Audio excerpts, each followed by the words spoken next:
Good morning, Doctor. Good morning. I'm going to ask you to, when you testify, sir, please speak into the microphone if you can, loud and clear. Very well. All right, Okay. thank you. Is it working? Good. It should be. All right, thank you. All right, Ms. Little. Good morning. Could you state your first name and spell your last name for the record, please? My first name is Frank, and the last name is Sheridan, Sheridan. And if you can make sure to keep your voice up just because the air conditioner is very loud. Yeah, I noticed that. Okay. Dr. Sheridan, what is your profession? I'm a physician, and my specialty is forensic pathology and neuropathology, but most of my career has been primarily forensic pathology. What do you currently do for a living? Nothing. I'm retired. What role or position of employment did you hold before you retired? Okay, I was the chief medical examiner for San Bernardino County, California, and I was in that position from 1991 until 2017. That's when I retired from that position, but I stayed on a part-time basis for another few years to help out because the office was understaffed. But a few years ago, 2021 or 22, I've lost track of the time, I finally stopped altogether. Dr. Sheridan, if you could just pull the microphone a little bit closer. I don't know if it's... I'll put myself closer to it, I guess. Yeah. Okay, is that better? Yes, And Ms. Little, if we need to, just let us know and we'll turn off the air conditioning. Your Honor. Describe your educational background for the jury. Okay, well, I was born and raised in Dublin, Ireland, and I had all my initial education there, including primary school, secondary school, and then pre-medical school at the university I was at was the University College Dublin, Ireland, which is part of the National University of Ireland system. So I did my pre-med and medical school training there. And I graduated from medical school in 1971. Then after that, I did a one-year rotating internship, as it's called, of medicine, surgery, and some psychiatry as well. That was a requirement for all doctors for licensure. So that's basically my initial education. After, should I go on with my CV or base or not? Yes. What did you do after medical school to complete your training? Well, in the years after medical school, I wasn't in training anymore. I was working in Africa, actually, as a medical officer. And that wasn't training, that was a job. And I was there for 3 years in Central Africa. And I was a general medical officer with various duties that included some teaching, but also seeing patients. So I did that for basically 3 years. I then returned to Ireland, and I spent the next 2 years. We're now talking about, by the way, the years I'm about to mention are 1976 to 78. So I was back in my home country, Ireland, and I spent those 2 years doing research and lecturing in pharmacology. Pharmacology is the study of drugs and how they act in the body. And I did that back at the same university where I had originally trained for medical school. So then in 1978, I came to the United States, initially to the University of Oregon, and I spent the next almost 3 years doing research there and lecturing in the field of genetics. It was during the time I was there that I decided to do forensic pathology. So starting in 1980, let me think for a second, 1982, I then had to start what's called a residency program in pathology. And the first part of that, the first year of that, was in Loma Linda University Medical Center in Southern California. I then had to interrupt my residency training, and I had to go and work in family practice for a year. This was because I was going through the immigration system of the United States, and they required that people in my position work for a year in family practice in a manpower shortage area, as they designated it, an area where there weren't enough doctors. So I did that in a place called Yucca Valley, Y-U-C-C-A Valley, California. But then after that year, I returned to the residency program and continued it on at Loma Linda University Medical Center. And this training was in what's called anatomic pathology, which in a way you can think of it as general pathology. It involved autopsies, it involved surgical pathology, looking at slides from surgery. It involved a few other things as well. And so I was doing that there at Loma Linda. Then from 86 to 88, I went to Los Angeles County, USC, which stands for University of Southern California. So LA County, USC, as it's generally known, for 2 years of training in neuropathology.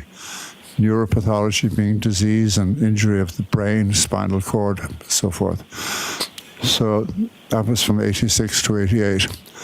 And then in 1988, I went to the coroner's office, as it was then called. It's now a sheriff coroner's office, but at that time it was a coroner's office, and in San Bernardino. I did my 1 year required training in forensic pathology there. When I finished that year, I stayed on at the same office. And then in 1991, I was appointed chief medical examiner for the county. And as I mentioned earlier, I was in that position up until 2017. And I'm board certified in anatomic pathology, which I mentioned before is general pathology in a sense. Also neuropathology, as I mentioned, about the brain and spinal cord primarily. And then finally, forensic pathology. In other words, Dr. Sheridan, you're triple board certified, is that correct? I am, yes. Mm-hmm. And that's in anatomic pathology, neuropathology, and forensic pathology. That's correct, yes. Can you describe any relevant teaching positions that you've held? Yes. Could keep your voice up. I'm sorry, it's hard to hear back here. Okay, I'm sorry. Yes, I still do some teaching, actually. First of all, I'm on the staff of Loma Linda University Medical Center, the place where I did my initial training. And I give lectures on a regular basis there to the pathology residents, like I used to be myself. Then in addition to that, for a long time, for about 20 years actually, up until COVID, I was also giving annual, well, no, actually twice a year, courses on forensics at the University of California, Riverside Extension, as it's called. And I did that for, as I said, essentially 20 years, I think. But that stopped with COVID. So I haven't been doing that since the beginning of COVID epidemic. I've also given annual lectures, or not lectures, but courses, 3-day courses, to the California Criminalistic Institute, which is part of the forensic system in California. And then in addition to that, I was associated with another university for a while, but that sort of gradually elapsed.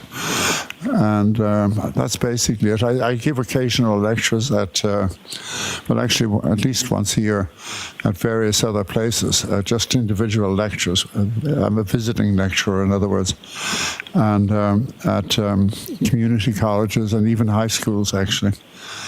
And then I forgot to mention one more thing. For 2 years, I was a visiting professor at a university in China, in what's called Hangzhou, I don't know if I pronounced it correctly even to this day, but Hangzhou, H-A-N-Z-H-O-U, whatever, H-O-U. It's a big city in China anyway, somewhere. And I was there for 2 years, on two different years, I mean, giving courses on forensic pathology. And Dr. Sheridan, are you a member of any academic or professional societies? Of societies? Yes, I've been a member, although I've let it lapse recently intentionally, but I've been a member of the National Association of Medical Examiners for many years. I'm also a member of the American Academy for the Advancement of Science, and also the American Forensic Institute, or AAFS, American Academy of Forensic Science. I'm also a member there. And have have you authored any peer-reviewed articles or publications in the areas of forensic pathology or neuropathology? Yes, but not recently. When I was working, I was too busy to publish. But yes, I did author a few papers earlier on in my career. One of which it wasn't really neuropathology, but it was neurology more than, well, it was actually neuropharmacology. And then I did author another paper on that was related to my forensic pathology work on organ donation, organ and tissue donation for transplantation. Those are the two main ones, but there were a couple of other lesser papers. Can you describe your duties as the Chief Medical Examiner of San Bernardino County? Yes, as Chief Medical Examiner, I had some administrative responsibilities. Fortunately, not too many, because there were other people to do it. But most of my responsibility there was supervising the medical part of the coroner's office. In other words, the autopsy section. And I was supervising other pathologists, but I was also working full-time doing autopsies myself. So I spent most of my time actually performing autopsies. But I did have, as I said, administrative roles and the role of supervising colleagues. And of course, as a medical examiner, as a forensic pathologist, I frequently had to testify in court, rather like I'm doing now. So that was another part of my duty. And during the course of your professional experience, approximately how many autopsies do you believe you've conducted? It's between 12 and 13,000. I think it's closer to 13,000. And have you qualified as an expert in the areas of forensic pathology, neuropathology, and anatomic? In courts, yes. Yes, well over 400 times. How many was that? Over 400. And did you review materials related to this case in furtherance of coming to an opinion and conclusion about Mr. O'Keefe's injuries? Yes, I did. I reviewed quite a lot of materials. What did you review?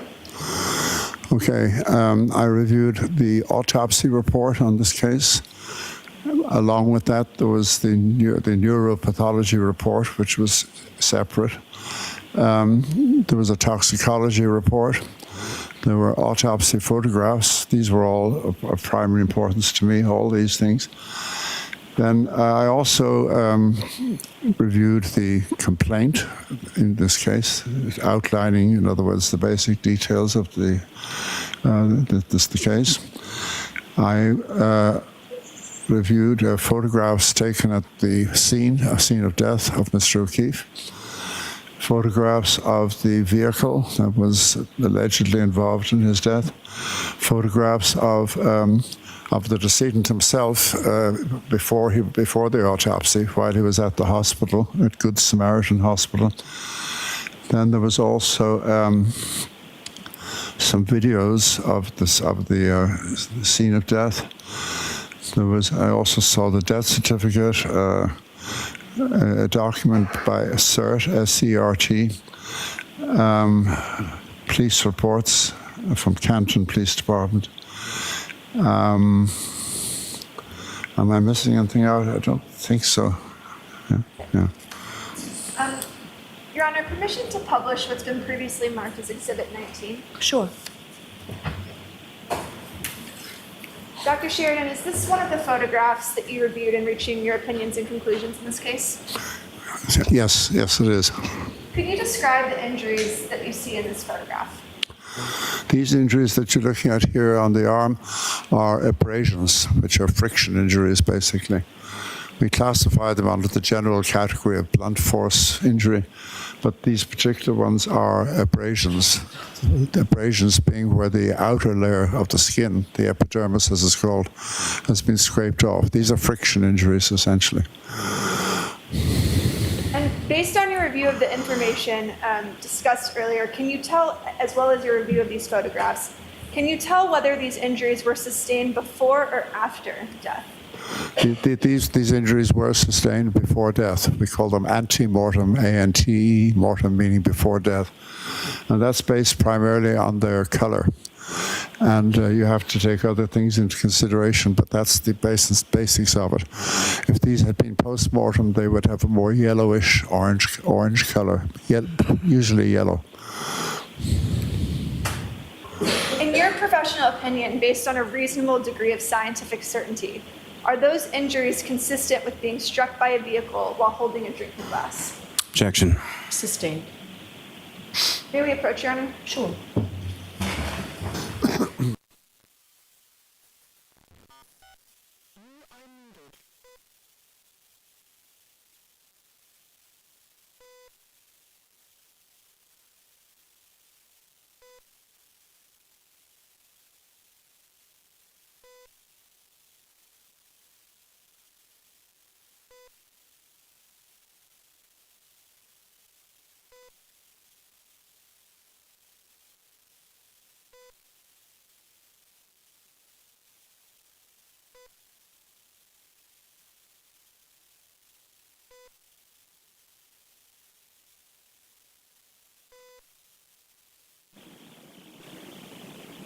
I'm going to take this opportunity to ask you again to keep your voice up, please, sir. I'm doing my best.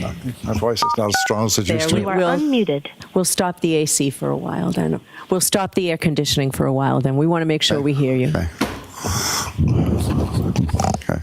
Dr. Sheridan, are these injuries consistent with a motor vehicle accident, in your opinion? Sustained. I would say in general, no. I mean, So that objection was sustained. I think Ms. Little's going to put it to you in a different way. I'm sorry. If you could assume for purposes of this question that this individual was involved in a motor vehicle collision as a pedestrian, based on your review of his photographs, are those injuries consistent with having been struck by a vehicle? Objection. Sustained. Why don't you come back for a minute?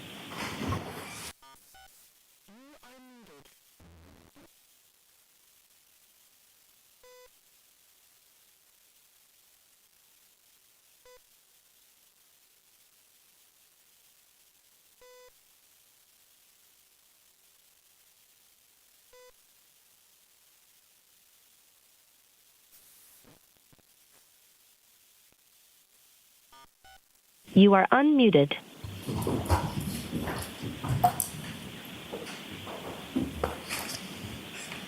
Dr. Sheridan, how many autopsies have you conducted on individuals who are involved in pedestrian vehicle motor collisions? Involved in what pedestrian vehicle? Yes. Yeah. Well over 100. What other experience do you have in terms of conducting autopsies with individuals who have been involved in motor vehicle collisions? Well, I mean, if you take motor vehicle accidents in general, they'd be probably nearly a quarter of my total number of autopsies. So in other words, that'd be close to 3,000. Yeah, that's about right. Based on your professional experience, what is your opinion regarding whether those injuries are consistent with a pedestrian being struck by a motor vehicle? Objection. I'm going to allow it. You can answer that, Doctor. Can you answer that? I can answer it, yes. So go right ahead. Sir. Okay. Okay, but the question was, to be precise, can you just rephrase it? I mean, I said yes, I can answer it, but I can't remember exactly how you phrased it. Yes, based on your extensive training and experience, what is your opinion regarding whether those injuries are consistent with being struck, with an individual being struck by a vehicle? If you mean struck in that part of the body, on the arm, like Yes. directly, I would say no, it doesn't look like that at all. And can you explain that? Well, if you're hit by a vehicle, or whichever part of your body is hit, if it's a significant impact at all, you're going to get bruising, and we don't have any bruising here. We just have what I would call linear abrasions without any bruising. So that does not look to me at all remotely like an impact from a motor vehicle. What would you expect to see if an individual's arm were struck by the rear of a motor vehicle? Well, as I just said a second ago, primarily a lot of bruising, and that's what we don't see here. You might see, well, depending on the circumstances, you might see other things like a fracture or fractures, but you would at least expect bruising. In your professional opinion, based on your many years of experience, have you conducted any autopsies involving individuals who were involved in any sort of animal attack? Animal attacks in general, yes, quite a few actually. Well, when I say quite a few, it's not an enormously common event, but I've done probably at least a dozen or so involving deaths where an animal was involved one way or another. Have you conducted any autopsies in which any individual was attacked by a dog? Yes, I have a few. Can you describe that for the jury? Well, I'd have to just refresh my memory out of the blue here. But first of all, I had a number of cases, 3 or 4, I think, over the years involving children, was primarily children who were killed by feral dogs. And the dogs attacked the kid, and killed them. So I had that a few times. But then I've also had cases where an animal or a dog particularly was involved, but wasn't the actual cause of death, so to speak, but they were involved in something that was happening and left some traces of their activity in the form of bite marks or scratch marks. In your professional opinion, are those injuries consistent with an animal attack? Are they consistent with what? An animal attack. I would say they are, yes. I'm not 100% sure about this, but my initial reaction when I saw this photograph was that it was probably an animal mark, and most likely I would say a dog.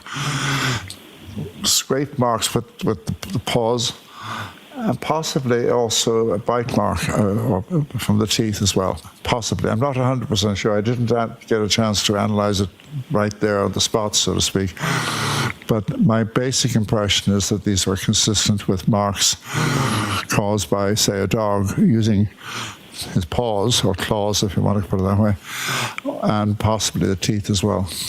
And if there's a pointer up there, would it be possible to direct the jury to the injuries that you're referring to on the screen? There should be a little laser pointer up there, I believe. I don't know that I see one. Is it on the desk? It's not there.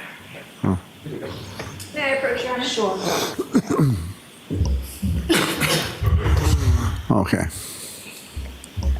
Using the laser pointer, could you indicate the injuries that you believe you just testified are consistent with scratch marks? Actually, in a sense, they're all consistent with scratch marks in the sort of the more generic sense of their, whether it's the paws or the teeth, they're going across the skin rather than going straight into it. So they're all of these marks are generally consistent with, if you want to call them scratch marks. So I don't know if this will work on the screen, but you basically got what looks like there's one pair there with possibly a third one in the middle. There are two very clear parallel marks there with another one fainter in the center. Then you have, going closer to the elbow, you've got another 2 or 3, whichever way you look at that. At the elbow itself, you have, that part of the elbow there is what I would think is the most likely candidate here for a bite mark, because it has something of the configuration of the outline of teeth. And then the ones on the forearm are a little bit less obvious, but they're still consistent in general with, I would say, claw marks or maybe from the teeth. Dr. Sheridan, if you assume that the decedent was standing with his arm extended in this manner, and he was struck with the rear taillight of a 7,000-pound Lexus only on the arm, such that it spun him around and propelled him 30 feet, do you have an opinion as to whether or not these arm injuries are consistent with that scenario? Objection. All right, I'll see you inside. Go on.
All rise for the court, please.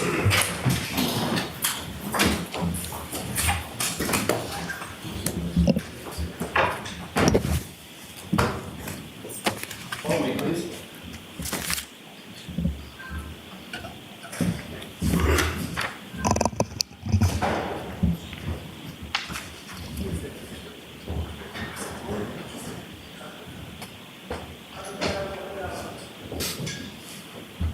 Yes, sir.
Right now on CBS News Boston, an MIT student killed in a crash while riding her bike in Cambridge. The changes being called for to help make the streets safer. And the defense in the Karen Reed murder trial could rest its case today, the final witnesses that are on their list. Plus, Boston firefighters' personal cars damaged during the Celtics parade celebrations, the search for the people responsible. And we're taking a live look outside on your Monday. We are getting lucky in the weather department today. And look who's back, next weather meteorologist Jason Michael. Jason, we miss you, and you come bringing good news for the most part, albeit it is a bit muggy out there today. It is a very muggy outside. Listen, Jordan, I put on some new threads for you today. Oh and you look great. I feel great, too. The vast majority of the country, though, is not going to be feeling great. Nearly 50 million Americans are going to be enduring heat alerts yet again today. Closer to home, though, we are also still dealing with heat and humidity levels climbing. 60s and 70s outside. Coming into work earlier this morning, it was 75 degrees in Boston. We slipped down to 74, and now we're beginning to climb yet again, Miley Cyrus, back into the lower 80s later on today.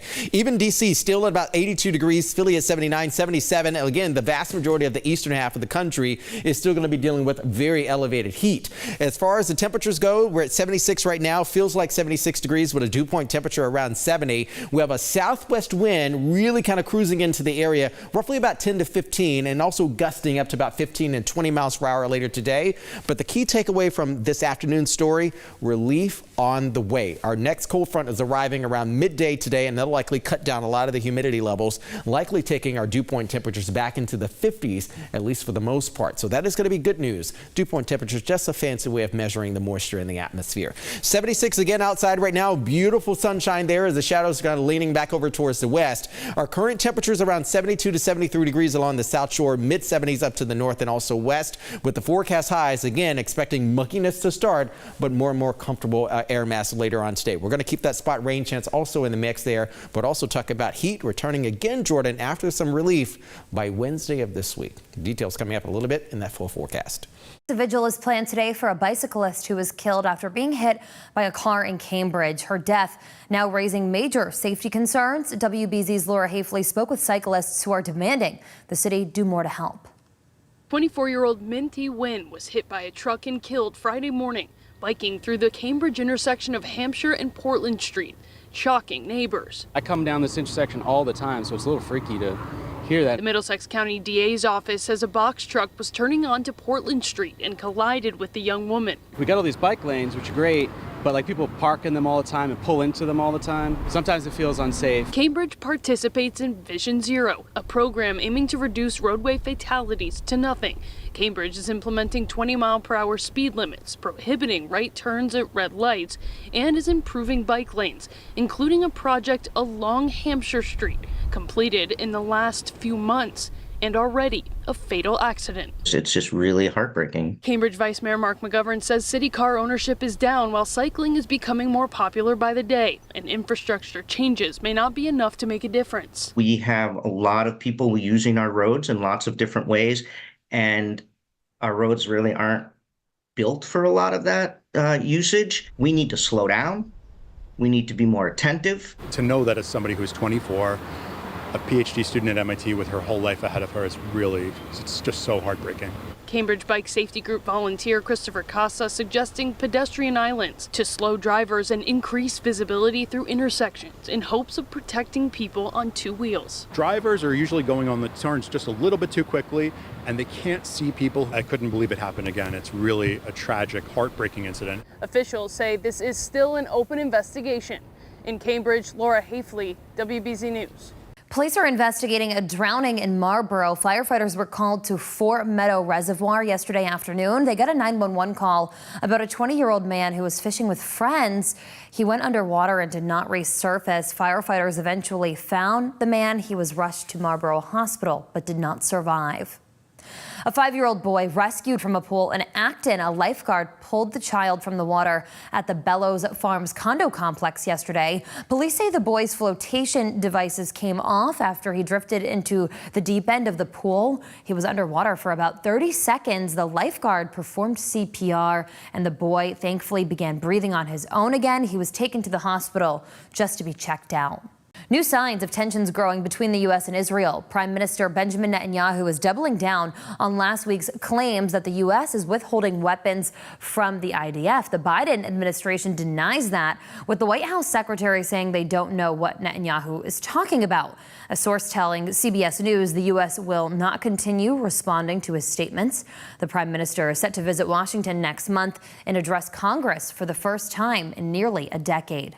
The first presidential debate of 2024, now just 3 days away. Both candidates are preparing in different ways. Former President Donald Trump hit the campaign trail this weekend, which included a stop in Washington, D.C. He told supporters he is not sure how to react during the debate. Should I be tough and nasty and just say you're the worst president in history? Or should I be nice and calm and let him speak? President Biden is preparing for the debate at Camp David with a team of current and former advisors. The president is holding mock debate sessions led by former Chief of Staff Ron Klain. Boston firefighters' personal cars damaged during the Celtics victory parade. Their union president shared these pictures of the vandalism. Take a look at your screen. They're asking the public to help them in finding those responsible. The firefighters' cars were parked at a firehouse when it all happened. Boston police are still investigating. Some Celtics players taking part in a championship tradition today. Al Horford, Derek White, and Peyton Pritchard will get the championship shave at Gillette's World Shaving headquarters. They will join the ranks of Tom Brady, David Ortiz, and Tim Thomas.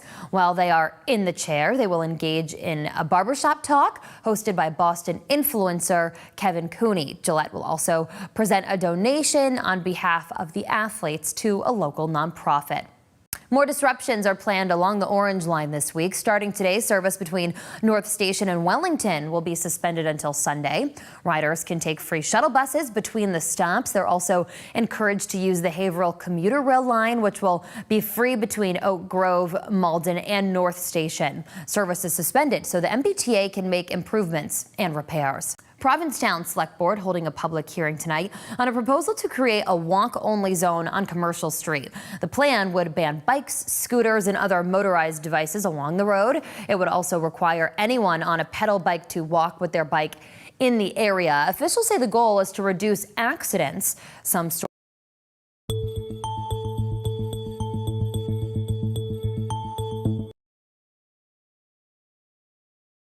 should be there, given that idea, that scenario, is there should be bruising, at least bruising, if not perhaps even more than that, but bruising for sure. Secondly, the appearance of these injuries, their pattern, if you want to just call it that, the way they're distributed doesn't seem to fit the idea of the rear of a vehicle being the impacting object. And at 24 miles per hour, would you expect to see fractures or breaks in the arm? You could do. There'd be other factors involved as to it would depend on a lot of things, but it's possible, yeah.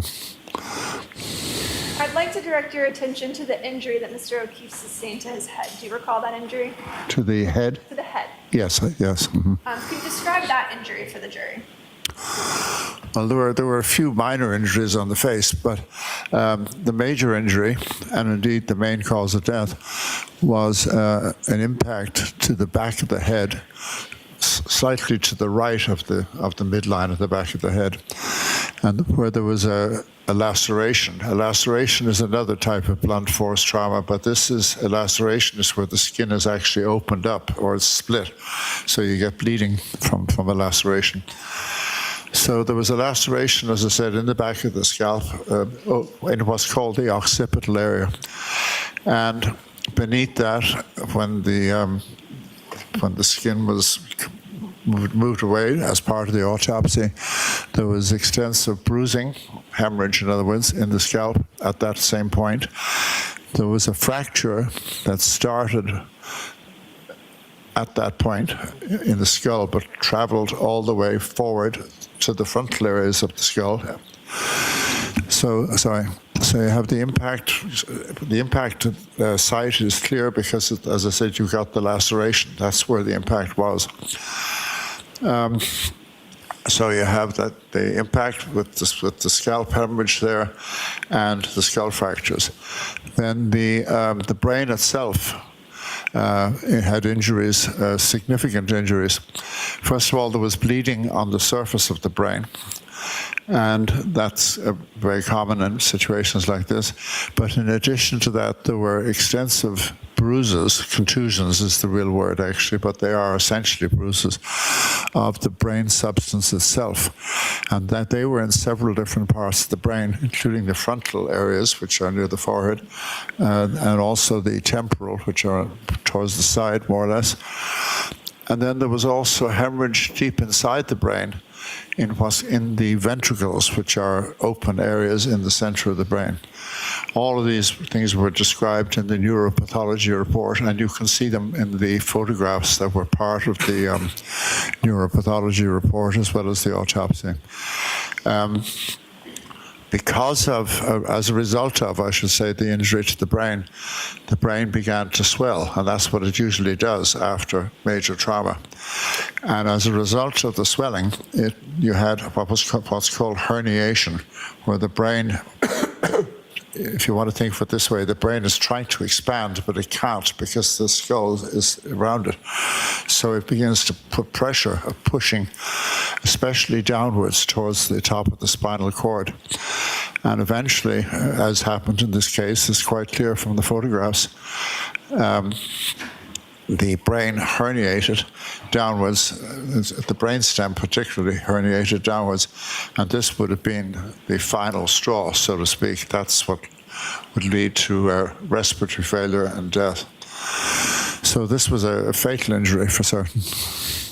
And what impact would that type of injury have had on the individual after sustaining it? Yeah, once this injury occurred, once this impact occurred, Mr. O'Keefe would have been unconscious. He would still be capable of breathing for a while until that brain swelling took over and pushed the brainstem down. But he would immediately from the point of impact, he would have been unconscious, for sure. Would he have been able to stand up, move, or walk? No, he would have been unconscious completely. Do you have any opinion regarding whether that injury is consistent with having been struck on the ground on dirt or grass? I'm sorry, I didn't quite get the question. I'll rephrase it. That was a poorly worded question. Is that injury consistent with striking dirt or grass? Like, for example, falling onto grass? Yes. No, I don't think so.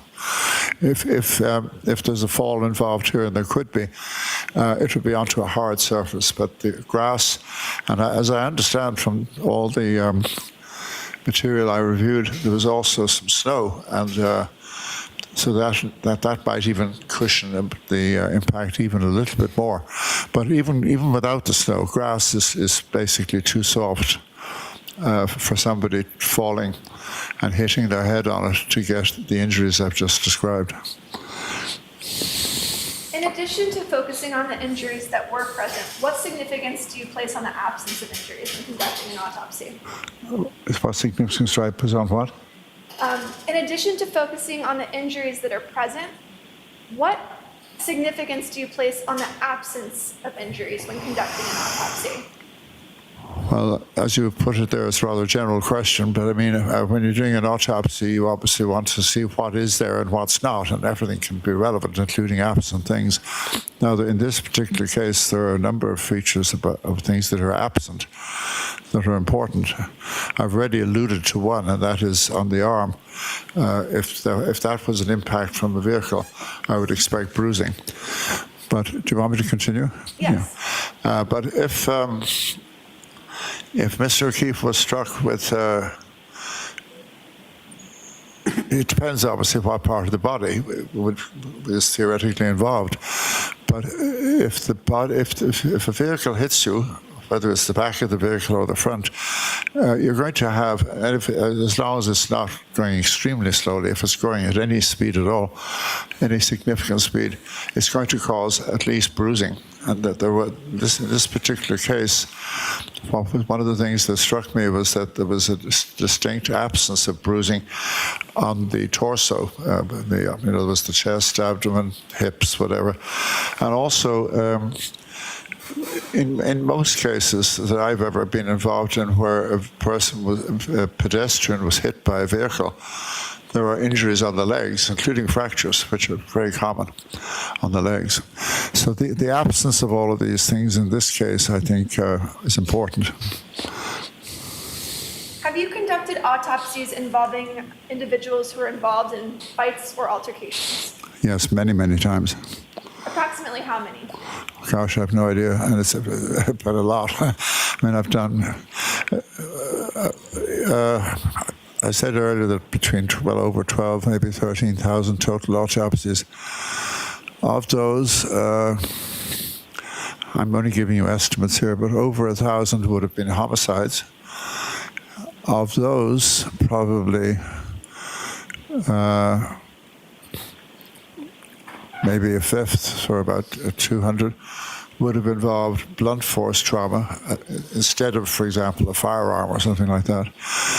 And in those cases, and of course, so all of those and other cases involving sharp force, homicides involving sharp force may have evidence of a struggle as well.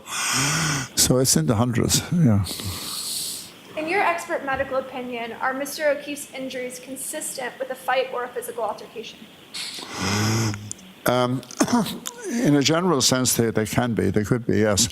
He had, I alluded to it just briefly before, but the head injury, the major head injury I've described, but he also had a laceration over his right eyelid. He had some scrape marks on his face. He also had some bruises on the back of his right hand, which that kind of injury on the hands can be what we call a defensive injury. In other words, an injury that occurs when you're protecting yourself and you're hit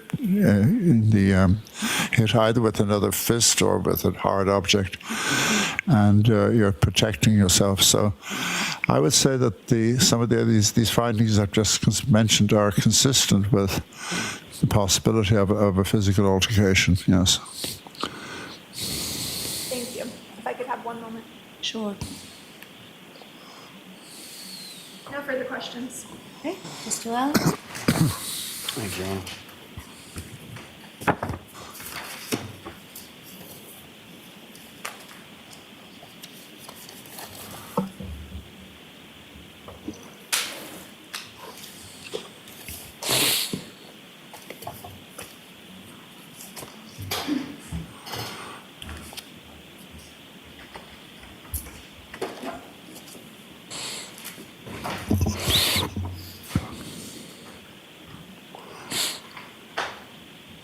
Good morning, Doctor. Good morning.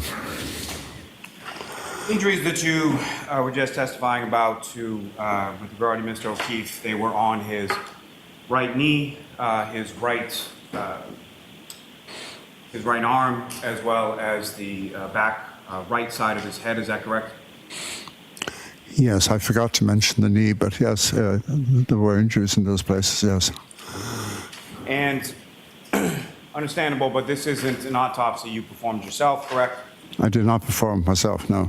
You never saw the body. You're looking at photographs and reports, correct? Yeah, I'm going by the photographs and the autopsy report, yes. And contained within the materials that you reviewed, did you ever look at Mr. O'Keefe's medical records from the Good Samaritan? Look at whose medical records, Mr. O'Keefe's? Yes. I looked at the medical records from Good Samaritan Hospital where he was pronounced dead, yes. Okay, so you did look at those as well? I did look at those, yeah. I thought I mentioned it earlier, maybe I forgot. Now,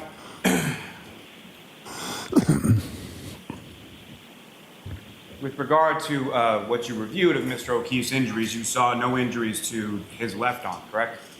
To his left arm? No, I don't think so, no. No injuries to his left leg, correct? No. Mm-hmm. Injuries to his torso that you saw? That's correct. Mm-hmm. And no injuries to the back left side of his head, is that correct as well? That's correct, yes. Mm-hmm. Now, you indicated that you observed or reviewed the autopsy reports as well as autopsy photographs and the death certificate, correct? I did, yes. Mm-hmm. Now, do you agree with Dr. Scortibello's determination as to the cause of death being multiple blunt force type injuries in conjunction with hypothermia? I do agree with her, yes. Mm-hmm. And you reviewed also the neuropathology report by Dr. Stonebridge? I did, yes. Mm-hmm. And do you agree or concur with the findings of Dr. Stonebridge contained within that report? Yes, there were photographs taken during the neuropathology examination, which were independent confirmation to me of the things described in the report. Yes. Now, with regard to autopsies that you performed in the past, well, let me ask you this first. As far as the injuries that you observed in the photographs to Mr. O'Keefe's right arm, they were not the cause of Mr. O'Keefe's death, correct? No, they were not. Mm-hmm. With regard to autopsies that you performed in the past, in regard to there being some sort of animal involved, as you were testifying before, is it normal to see just injuries related to an animal attack on just one portion of one piece of the body?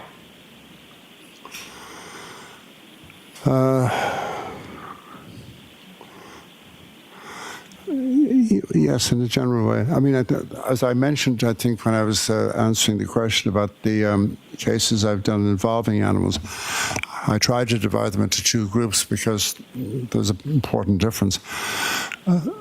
Some of those cases were cases where the animals were responsible for the death itself. As I said, a bunch of feral dogs in one case, particularly that I remember. Another was a case where it wasn't a whole bunch of them, but there were two dogs, large dogs, and they killed the victims, children. So those individuals had multiple injuries, including deep bite marks that were fatal, particularly in the neck area. But they also had, I'm stretching my memory a bit because it's a while since I did these cases, but I do have a general recollection that in in those cases, I should say, in addition to the fatal injuries, there were also some non-fatal sort of things like paw marks. And I can't remember the distribution, though, on the body.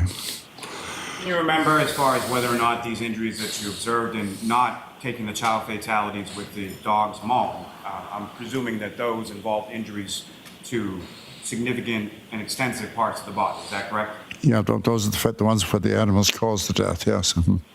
So in the other instances that you were talking about, do you recall even whether or not those injuries that you observed were ante-mortem or post-mortem?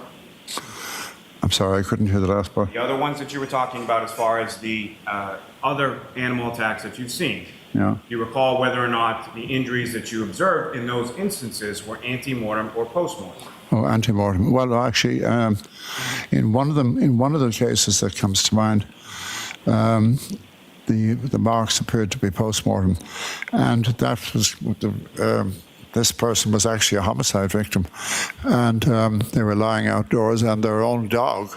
This was according to police, though, who came on the scene.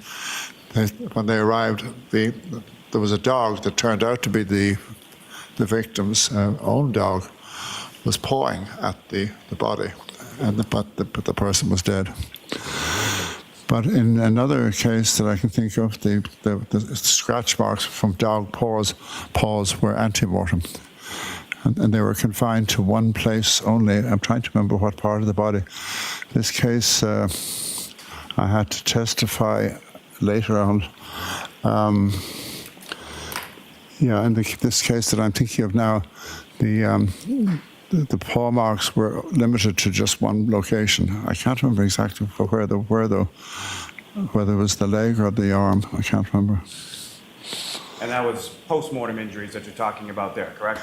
No, in the second case, they were ante-mortem. So in other words, there's been post-mortem and ante-mortem, yes. The injuries that you observed on Mr. O'Keefe's arm were to the posterior part of his arm, correct? Yes, basically, the posterior. No injuries that you observed on the anterior portion or the other side of the right arm, correct? That's correct, yes. No other injuries that you observed consistent with what you're talking about as far as an animal attack on any other part of Mr. O'Keefe's body, correct? That's correct, yeah. Mm-hmm. And from what you observed in the reports and the photographs, you can't say definitively what type of animal, correct? That's correct, I can't. And you can't say even if it was an animal or was a dog, what breed of dog that was, is that correct? No, but if I had to try, and if I said...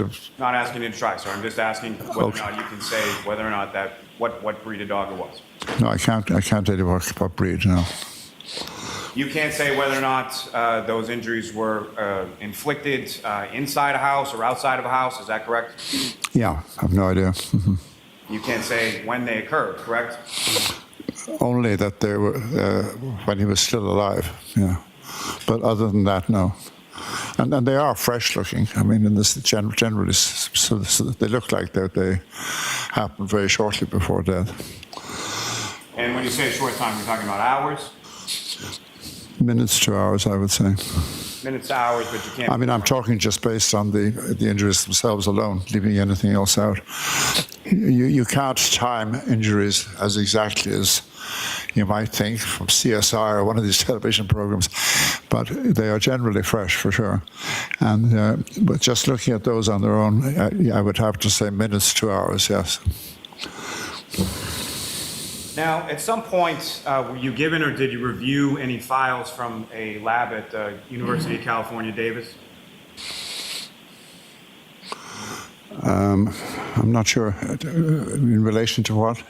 So are you aware that the State Police Lab in Massachusetts swabbed areas of the sleeve on the right arm of Mr. O'Keefe and sent samples from that in the areas of where the injuries occurred on his right arm, and then sent that to a lab at UC Davis? Are you aware of that?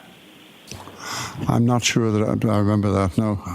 No. And so you're equally unaware then that when that was tested, there was no canine DNA found from any of those swabbings in the area where the injuries that you're describing as scratch marks or bite marks occurred? I wasn't aware of that. I must have missed it. Are you aware of any sort of bite history or a specific animal at 34 Fairview being involved in attacks on other dogs? I'm sorry, I don't think I understood that question. Were you aware that there was a dog that resided at 34 Fairview Road? Am I aware that there was a dog there? Yes. I was informed there was, yes. Were you also informed that that dog, months later, after January of 2022, was involved in an incident in which it attacked another dog, humans intervened, and one of the humans was bitten? No, I didn't know that. Were you aware that there were photographs of an actual bite mark from that actual dog months after January 29th? Were you shown any of that? No, I don't believe I was.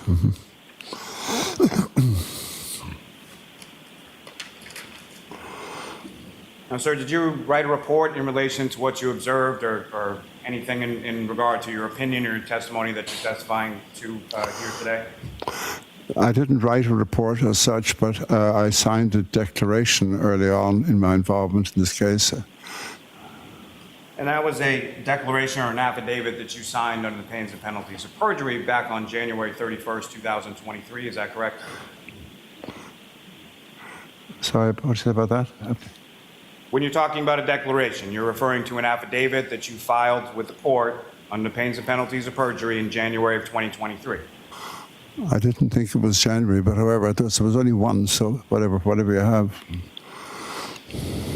Now, at any point in time were you made aware that there were microscopic pieces of the defendant's tail light as small as 1/16 of an inch by 1/16 of an inch that were found in Mr. O'Keefe's clothing?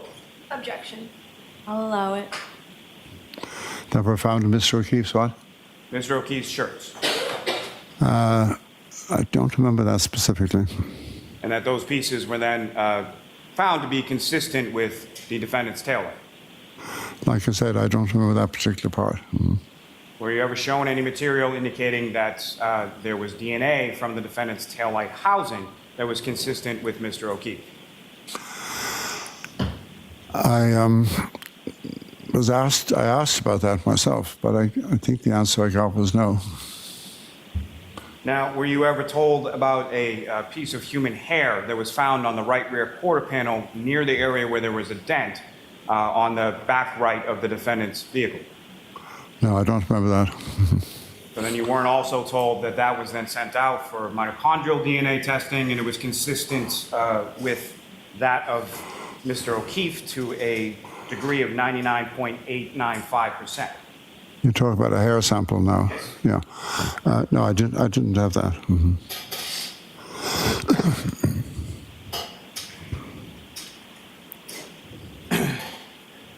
Now, doctor, would you agree that in blunt impact injuries, the characteristics of a blunt object can then be transferred to the victim in the form of pattern abrasions that match the characteristics of that blunt object?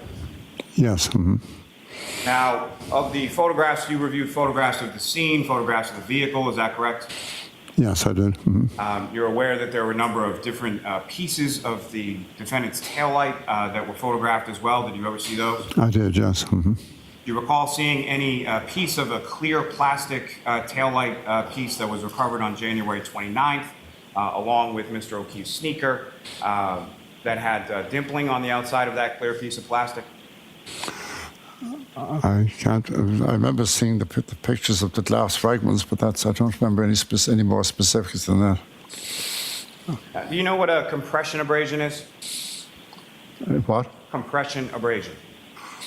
Yeah, although it's not a term we use all the time, but however, yes. Mm-hmm. And a compression abrasion can occur when there's direct pressure from a blunt object together with slight rubbing movements that produce skin and epidermal crushing. Is that correct? Yeah, you have to have some lateral movement as well, though, to get an abrasion.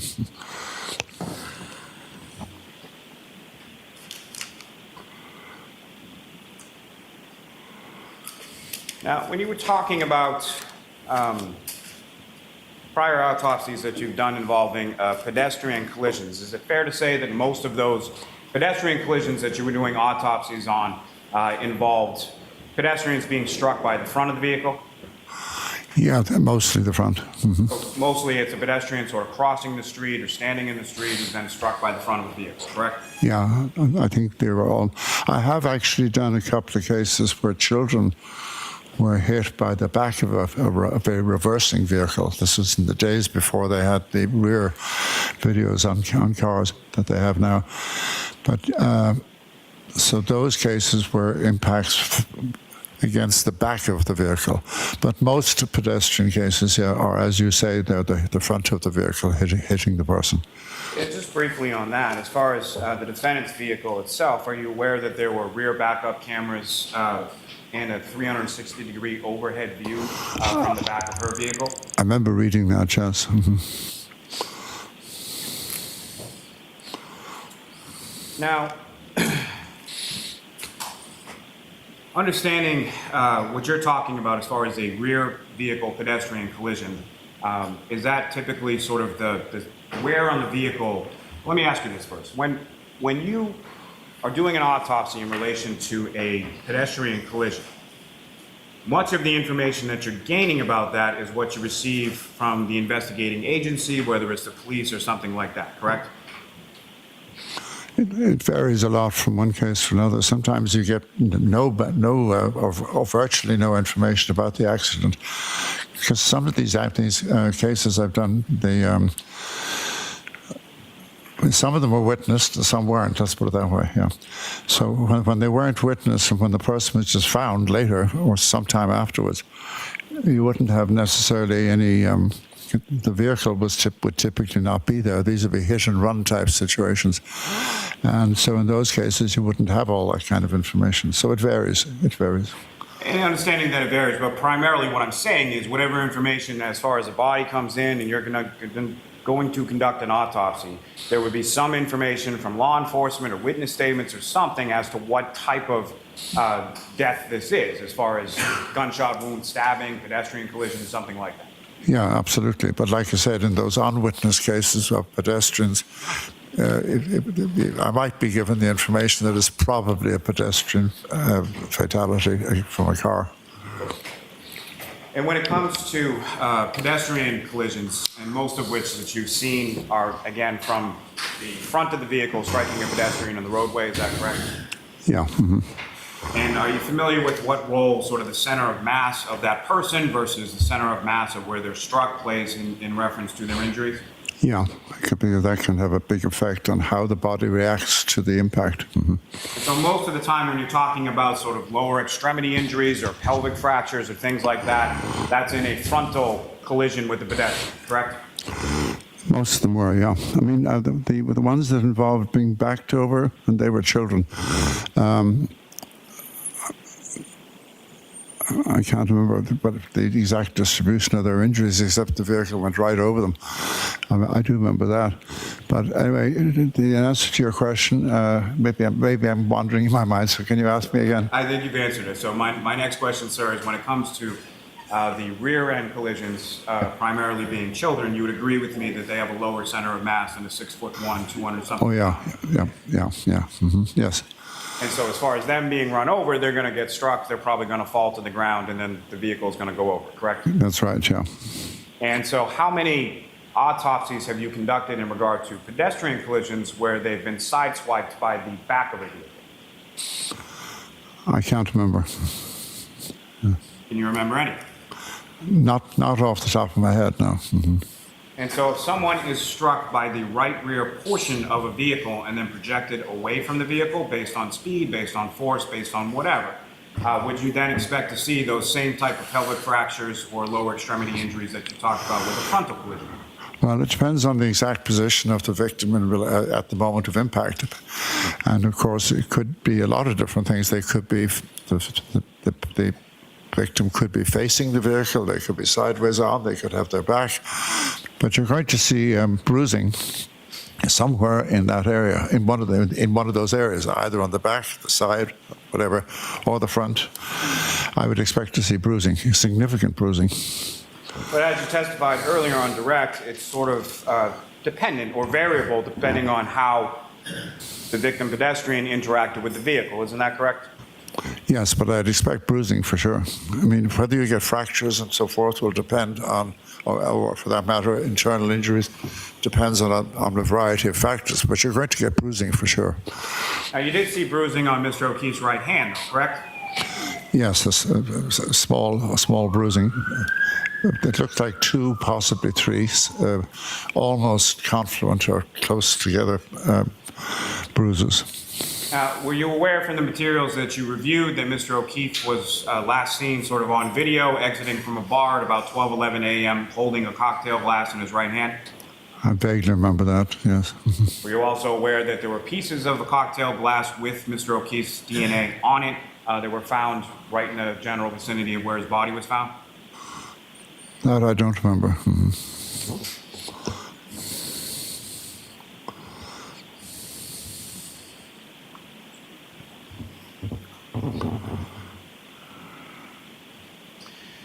You talked about a couple of different patterns to the injuries that you observed on Mr. O'Keefe's right arm. So my question for you, doctor, is it your testimony that those, what you're terming as animal bites or scratches, were they caused at one time or multiple times, or how many times are we talking about?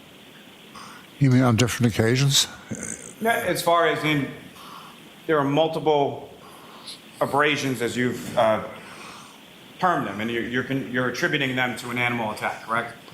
I think that's the most likely explanation for these, yes. Mm-hmm. And so my question is, sir, is that from the dog or the animal or whatever it is scratching Mr. O'Keefe once, more than once, based on what you observed in Well, it's more than once. When I had the laser pointer here, I think I pointed to roughly, 1, 2, 3, 4 different areas. So it looks like, and you have, maybe there's an additional, the ones on the lower forearm, I should say, are harder to figure out. But it looks like 4, maybe 5 separate.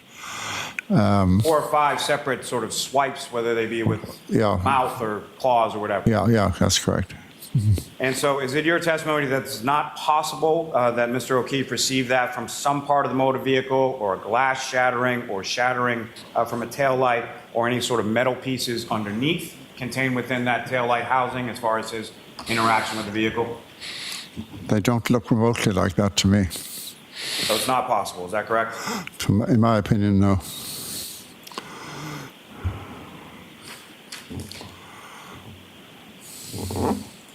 You were asked about some questions with regard to the surface of the ground as far as dirt or grass.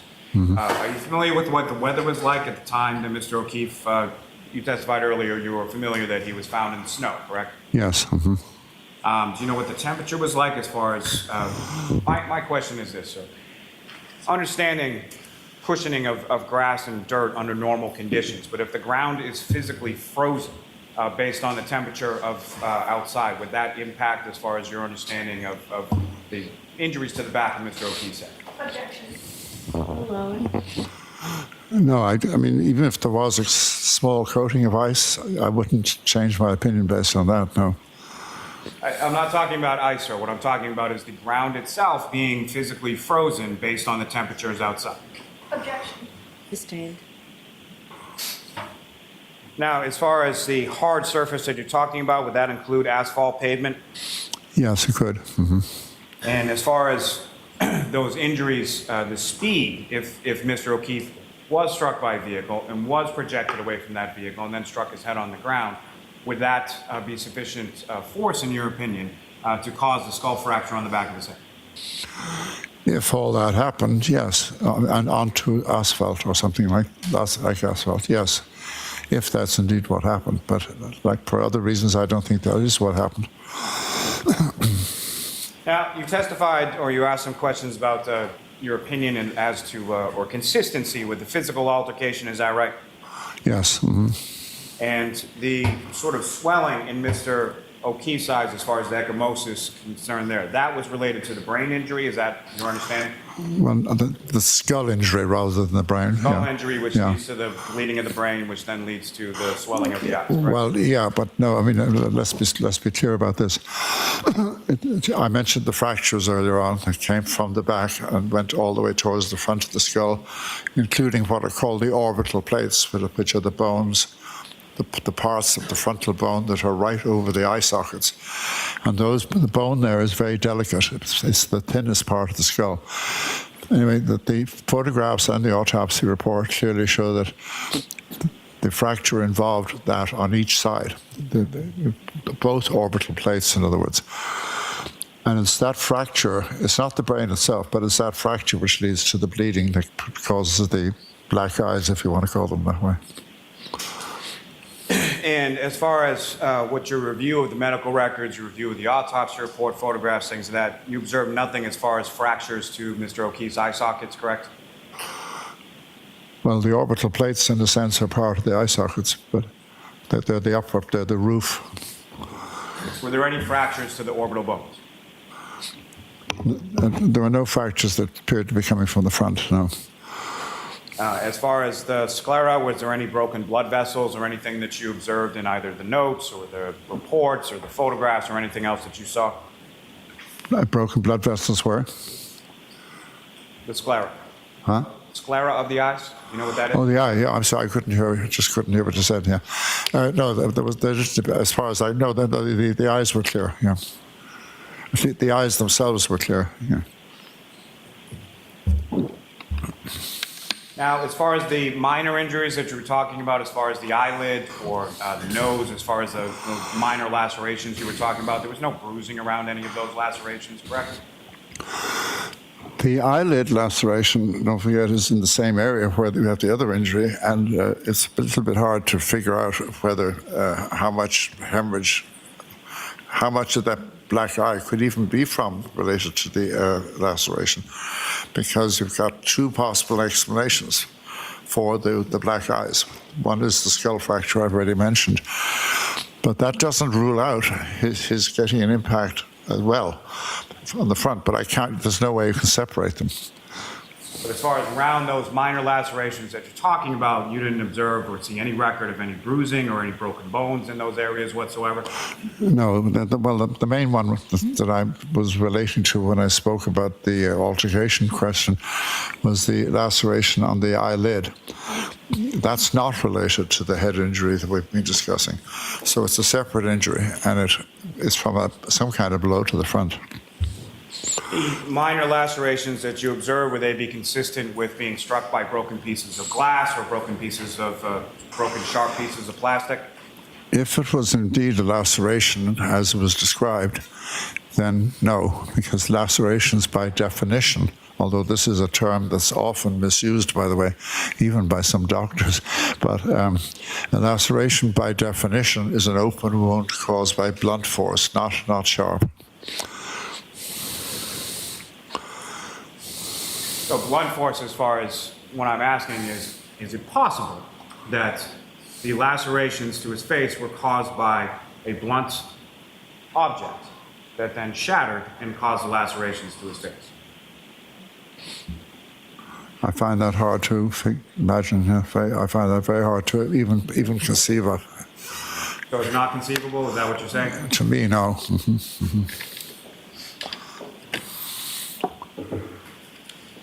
And from your review of whatever reports and medical records and everything else, what, if anything, did you see? Or did you see anything that had to do with an animal being present on scene or an animal being near Mr. O'Keefe's body or Mr. O'Keefe being inside the house?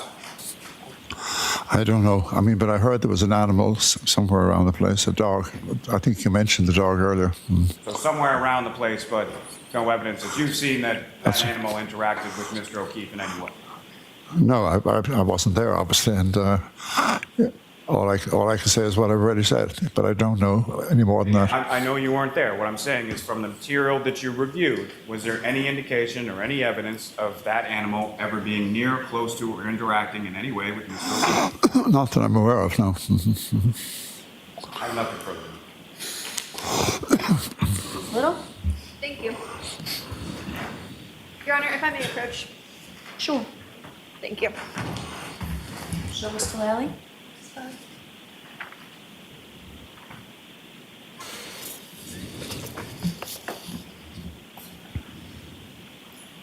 Dr. Sheridan, if you could just take a look at that photograph. Do you recognize that? Yes, I saw this photograph before. Yeah. Could you describe that photograph for the jury? It shows the decedent's knees taken from the right side, but you can see both knees. Mm-hmm. Your Honor, permission to mark this and then publish it? Mark it, put it into evidence. Okay, is there any objection, Mr. Lally? No, Your Honor. Okay.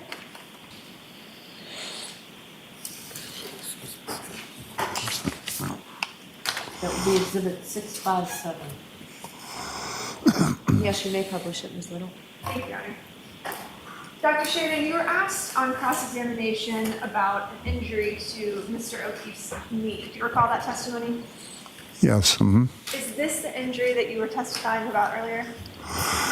Yes, this has been mentioned before. It's an abrasion.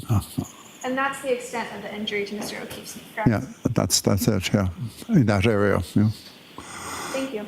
No further questions. All right. All right, Dr. Sheridan, you are all set, sir. Very well. Thank you very much. Thank you, Your Honor.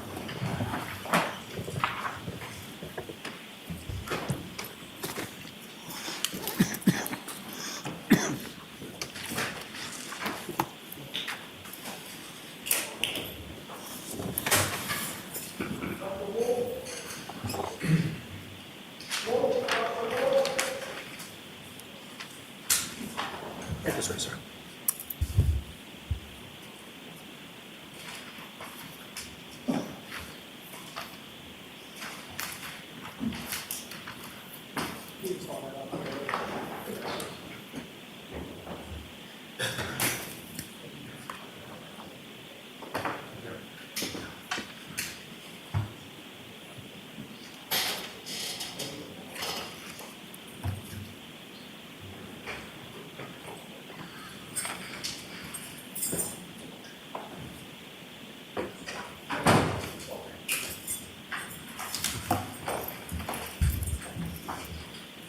Step right up and just watch your step for me.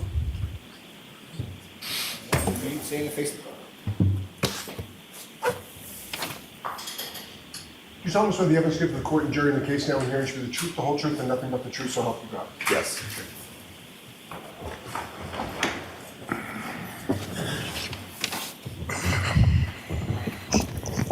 All right, Mr. Jackson, whenever you're ready. Thank you, Your Honor.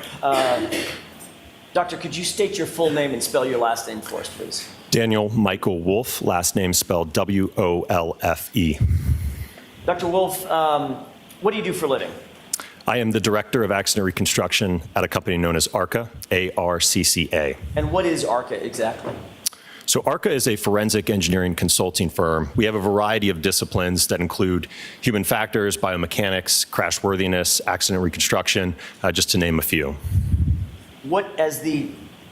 Based on your title, it sounds like you're the director of the entire accident reconstruction format for ARCA, correct? That is correct. What sort of contracts does ARCA routinely engage in? So we do a lot of work in civil litigation. So we work with insurance carriers, law firms, but we also consult with and do projects with the federal government as well as the National Hockey League on player safety. So we're involved in a number of research projects as well.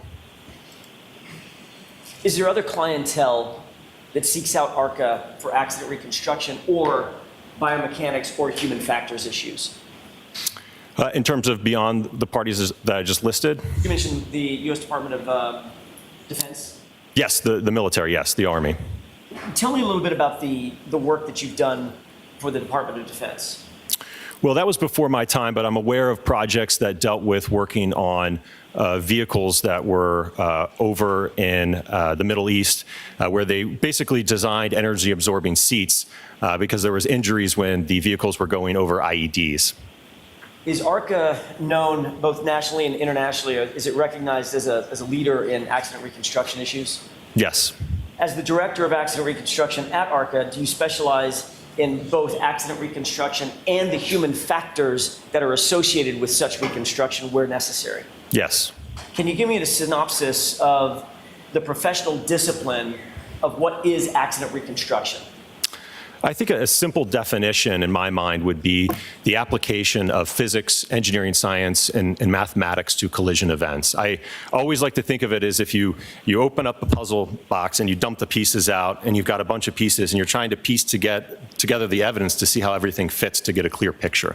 And what is the application of human factors to that process? So to give you an example of human factors in the field of accident reconstruction, so I do a lot of nighttime visibility and conspicuity work. So to give you an example of that, let's say a driver's driving down the road at night, there's a pedestrian that's crossing the road. So we want to have an understanding based upon that pedestrian's clothing, the headlights of the vehicle, any potential artificial lighting in the area. When does a driver recognize that individual in the roadway? And then we can also look at literature to have an understanding of how do drivers respond based upon the hazard they're presented with. So there's different response times depending on the hazard. So it's going to be different for a pedestrian crossing the roadway or a driver responding to a vehicle suddenly stopping in front of them. Dr. Wolf, as an accident reconstructionist, do you investigate and reconstruct both passenger vehicle issues, commercial vehicle issues, motor vehicle pedestrian issues, all of the above? Yes, I see all types of accidents. And how long have you been doing this work with ARCA? A little over 7 years now. What education, training, and background qualifies you to perform the duties that you've just described for the jury? Back in 2012, I received a Bachelor of Science in Engineering from James Madison University, along with a minor in mathematics. Some of my courses while at JMU included courses in physics, statics, dynamics, kinematics, material science, along with your other engineering sciences. Subsequent to my undergraduate degree, I then went on to the University of Delaware to pursue my PhD in electrical and computer engineering with a concentration in electromagnetics and photonics. What additional training or experience do you have as it relates to accident reconstruction in addition to the formal education and the PhD?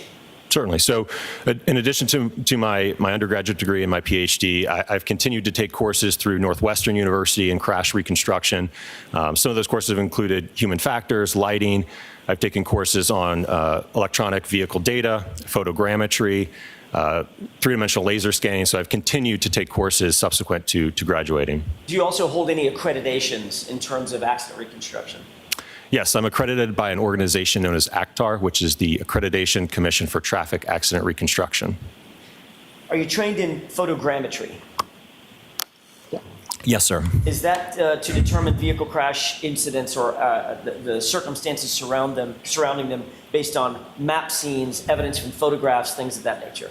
Absolutely. So photogrammetry is the science of extracting information, if you will, out of photographs. So things dimensionally about an object, spatially, without ever actually physically seeing the object or inspecting it. So you don't have to be at the scene to effectively and scientifically reconstruct it to your satisfaction? No, not at all. And quite frankly, to be honest with you, in my world in civil litigation, oftentimes, by the time a case comes across my desk, it's, the accident happened 5 years ago. Some I've even had 10 or 15 years ago. So getting access to the vehicle at that point, it's going to be a long shot. Doctor, are you a member of any professional societies? Yes. Describe those, please. So I'm a member of the Society of Automotive Engineers, SAE. I'm also a member of the National Association for Professional Accident Reconstructionists, the Optical Society of America, and also the Illuminating Engineering Society. How many cases would you say in your experience in your career have you reconstructed or attempted to reconstruct, either you or your team members? I don't actively track that. If I had to estimate at this point in my career, it would probably be well over 1,000. And how many of those 1,000, I know you'd have a number specific, but how many of those 1,000 would you say involved pedestrians as well?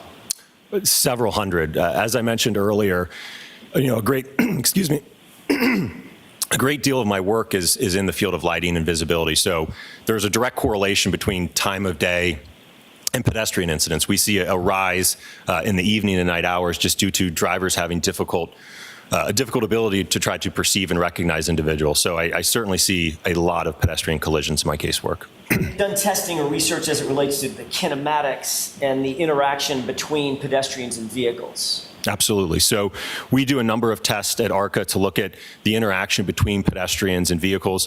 One of the ones I know I did most recently where we were evaluating a vehicle essentially rolling over a pedestrian. So we wanted to understand the vehicle dynamics as well as the interaction between the pedestrian and the road surface. So we conducted testing at ARCA to evaluate that. Does ARCA have any other disciplines other than just accident reconstruction? Absolutely. So as I mentioned earlier, we have crashworthiness. So again, that's where you're going to be looking at the safety of a vehicle. How does it perform in a crash? We have human factors, failure analysis, premise liability, and biomechanics. As an accident reconstructionist, doctor, do you or have you studied or tested the forces that are at play between objects interacting, a human being interacting with a vehicle, for instance? Yeah, absolutely. Part of what you do. Yes, sir. Describe that. So we use hybrid instrumented dummies at ARCA for our testing. So if we want to have an understanding that an occupant in a vehicle, the forces that they might experience, or for any matter, again, if it's an instance where you have something that ends up falling on someone's head and you want to have an understanding of the forces involved in that, we perform testing with hybrid dummies. Have you ever authored any peer-reviewed papers in the field of physics? Yes, sir. Describe those for me. So I have a number of papers in the field of lighting and optics. I have a recent publication that deals with Toyota and Lexus vehicle control history records as well. Is that called Toyota Vehicle Control History, Sudden Braking History Recording Characteristics? Yes, sir. All right. Was that specific to dealing with vehicles and their interaction with other vehicles and or pedestrians? It involved looking at the various triggers that system is capable of recording, and specifically it was looking at what triggers a sudden braking event. So we were able to determine that those triggers, the sudden braking event is triggered when a driver, or I should say the vehicle, reaches... May we approach? Sure.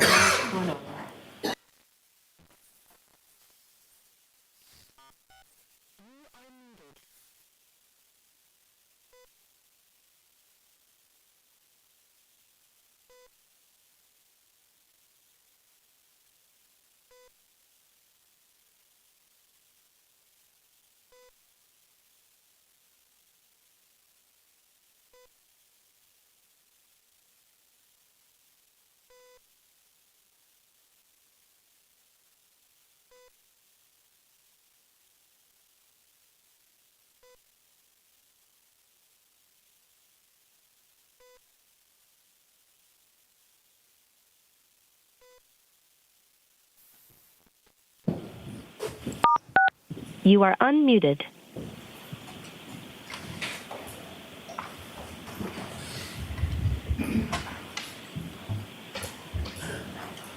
May I, Your Honor? Yes, you can move on. You've been qualified in other courts to testify as an expert in the area of accident reconstruction, is that right? Yes, sir.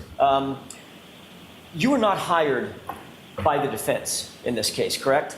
That is correct. At the time you did your expert review, Dr. Wolf, and your consultation, you and I had never met? That's correct. You did not know who I was? I did not. You had never met Ms. Little? No. Mr. Yannetti? No. Matter of fact, you'd never heard of this case. That's correct. You were hired by another agency not connected in any way to the defense, is that right? Correct. And not connected in any way to the Commonwealth, is that right? Correct. So your analysis and your conclusions and your opinions are completely independent of the defense and the Commonwealth in this case. Is that right? Objection. Sustained. Mr. Jackson, you can ask it differently. When you did your analysis and conclusions, well, let me ask it this way. You finalized a report, you and your team, correct? Correct. That report is contained in a multi-page document that was submitted following your analysis and your opinions and conclusions, right? Correct. The defense didn't have anything to do with that, correct? Correct. You had never met us, didn't know who we were when you did this. Correct. You'd never met Mr. Lally, didn't know who he was when you did this. Correct. So your analysis, opinions, testing, and conclusions were requested by a completely separate agency. That is correct. All right. Goes without saying, but I'm gonna ask it anyway. You haven't been paid by the defense? You have not paid us anything, no. And you don't work for us. That's correct. As a matter of fact, I've never asked you specific questions about your testing before today. That is correct.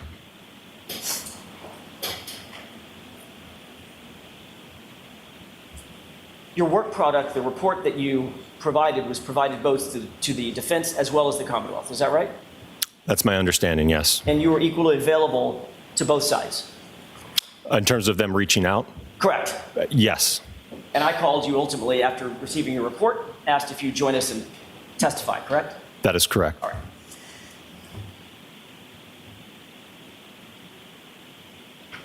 Were you and your team asked to undertake a review for purposes of accident reconstruction of the case that's now pending before the court? Yes, sir. Was your team asked to do this by the agency that ultimately retained you, not us? That's correct. Who at ARCA was assigned to the team who would ultimately undertake this job of accident reconstruction? It was myself, Dr. Andrew Rentschler, and Scott Klein.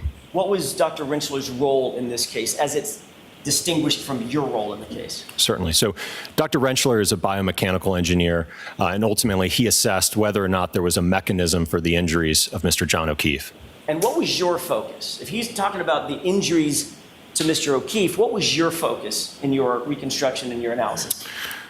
I would simply say it was looking more at the damage to the vehicle. Okay, so in terms of your team and the responsibilities of each of the team members, you were more focused on the damage to the SUV. Dr. Rentschler was more focused on the injuries suffered by Mr. O'Keefe, correct? I think that's a fair characterization, although with the caveat that we worked together as a team. So we weren't isolated kind of in those areas, not speaking to each other. We certainly worked together on the analysis. Understood. Were you provided or did you review certain materials in furtherance of your consultation in this matter? Yes. What were you provided? We were provided photographs of the incident location. We were provided photographs of the Lexus. There were a couple of incident reports that we received. I could look at my report for the full list, but those are the ones. You can go ahead and do that, Doctor. Do you have the report with you? Yes, sir. I have a copy of it. Is this faster? Sure. If you. May I? Sure.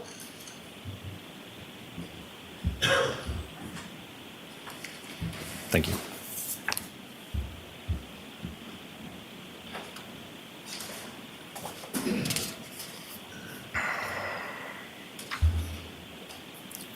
How many categories of materials were you provided? Provided, it would be approximately 10. Could you list those off for the jurors, please? It would be the Norfolk SPDU homicide death report, the Commonwealth of Massachusetts Department of State Police crime scene report, OCME dispatch removal report, photographs of the incident location, videos of the incident location, photographs of the 2021 Lexus LX 570, photographs of recovered evidence, crash data retrieval report from the 2021 Lexus 570, report of autopsy, and autopsy photographs. Based on these data that you were provided, were you able to satisfactorily, to your mind, satisfactorily engage in the consultation that you were hired to do? Yes. And come up with some opinions and conclusions based on scientific certainty? Yes. Did you review scene photographs of the alleged incident? Yes, sir. What information were you able to glean or gather from your review of the photographs from the scene? specifically? So from those photographs, I was able to identify there was fragments of transparent red, clear plastic. There also appeared to be pieces of chrome and black plastic. I also observed what appeared to be glass fragments along with a black drinking straw. Did you also review some videos? Yes. That was out at the scene, maybe a leaf blower? Correct. It appeared to be daytime, yes. Okay. What did you note about the photography at the scene of the items that were being photographed? Well, I think one thing that comes to mind is it was a little bit difficult to follow the evidence, so to speak. So typically, when I go out and do an inspection, especially of a fresh incident, let's say I've got a debris field or I've got tire marks, what I like to do is kind of step into the scene, if you will, where you take global perspective shots and then you step into a specific piece of evidence so that you can, at a later point in time, identify where that evidence is. I noted that in a lot of these photographs, I didn't see a whole lot of that stepping in. It was essentially just zoomed right into where that evidence is, but not really having a great understanding of where was it relative to all of the other evidence. Or when it got there? Correct. Based on your review of all the materials that you described for the court, did you get an understanding of what the Commonwealth's theory of the case is, specifically that Mr. O'Keefe was struck by the Lexus SUV? Objection. Sustained. Did you come to understand that the allegations before the court were that Mr. O'Keefe was struck by the vehicle? Objection. Sustained. Ask it differently, Mr. Jackson. Did you perform an accident reconstruction specifically focused on determining whether or not damage to the Lexus was consistent with hitting Mr. O'Keefe? Yes, I think that's a fair characterization. And reversing that, was your accident reconstruction also focused on whether or not the injuries to Mr. O'Keefe were the result of being hit by a vehicle? Yes. Okay.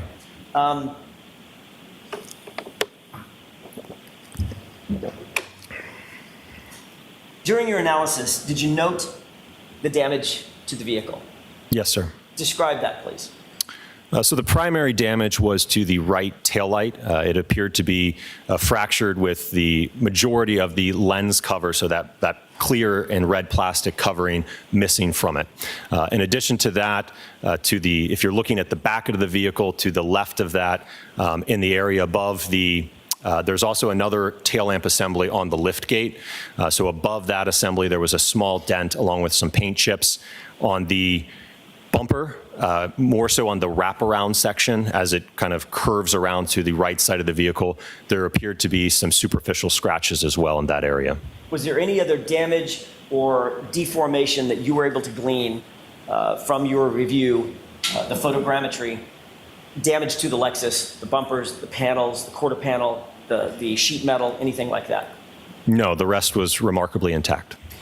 Is it common in vehicle pedestrian collisions that there is some sort of bumper displacement and or sheet metal deformation that's concomitant to that?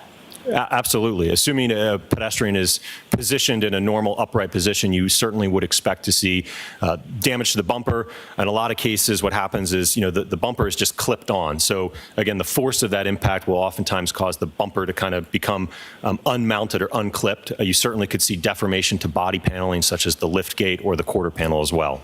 Is that especially true at higher speeds, meaning above 15 miles per hour or so? Oh, absolutely, yes. Was there any apparent damage to the Lexus that appeared consistent with any kind of pedestrian interaction that you saw? No, it was really confined to just the taillight, a very isolated portion of the vehicle. During your review and your investigation, did you note information concerning items that were supposedly found on the bumper? Yes. What was that? I believe it was noted there was 2 apparent glass fragments located on the top bumper cover. What's the significance of the presence of those items or the lack of materiality of those items in your view? Well, again, I think going back to the scene evidence, again, we knew that there was glass fragments, what appeared to be from a drinking glass, at the scene of the alleged incident. is there any glass consistent with the glass that was supposedly found on the bumper, in the taillight housing, the taillight mechanism, anything from the car, from the Lexus, that would account for that glass? Okay, I think I understand. So the taillight itself is not comprised of any glass. It is all plastic. So that damage, or I should say that glass on the top bumper cover could not have come from the right taillight.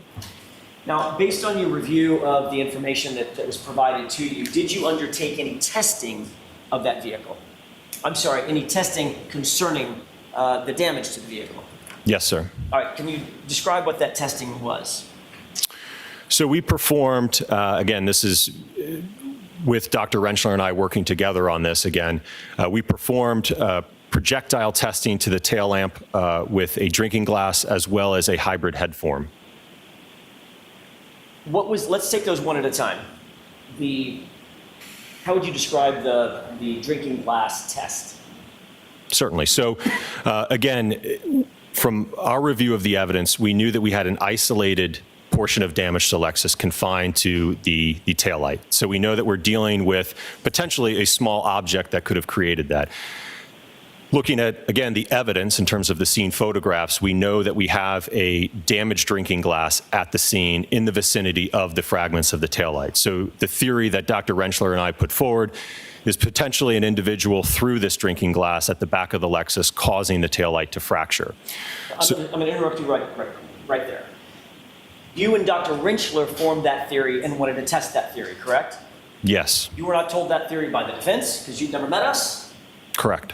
You were not told that theory by the Commonwealth. You had never met them, correct? Correct. Your theory was the product of simply having some facts extant in the data. You had a broken drinking glass, a broken taillight. Let's put them together and figure out if the drinking glass could be responsible for the taillight and vice versa. Absolutely, yes. And that was your determination of, well, we were given instructions to reconstruct this. Let's look at every single angle, correct? Absolutely. And I will note, as part of the engagement with the entity that retained us, we were asked not to do any outside research or investigation of the case. It was to be based solely on the evidence that we were provided.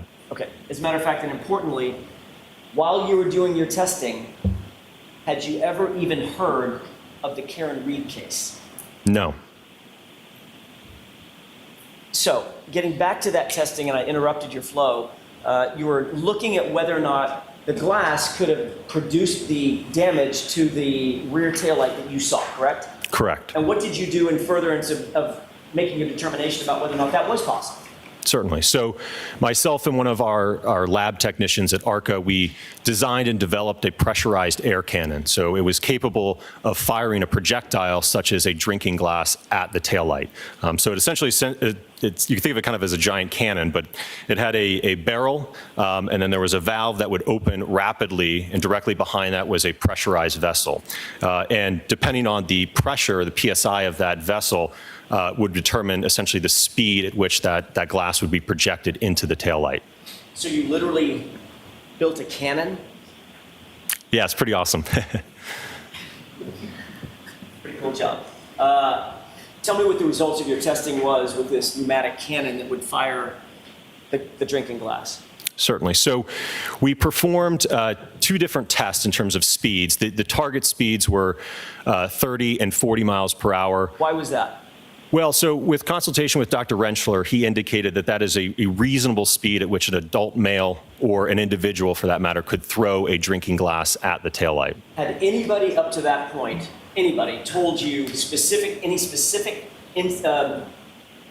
see if I can rephrase that. Had anybody indicated that there was any evidence whatsoever that John O'Keefe had thrown a drinking glass at the taillight? No. Was this another example of you and Dr. Rentschler and your team just exploring sort of every possibility and working a little bit in the blind? Objection. Sustained. What was the reason that you decided, or you and your team decided, that you wanted to approximate how a grown man could throw a glass at a taillight? Well, I think we wanted to have an understanding is when a projectile such as a drinking glass interacted with the taillight, would we get damage on the test taillight that was consistent with that of the subject taillight? Understood. So based on your theory, were you able to approximate the damage on the taillight? Yes. Describe that for us.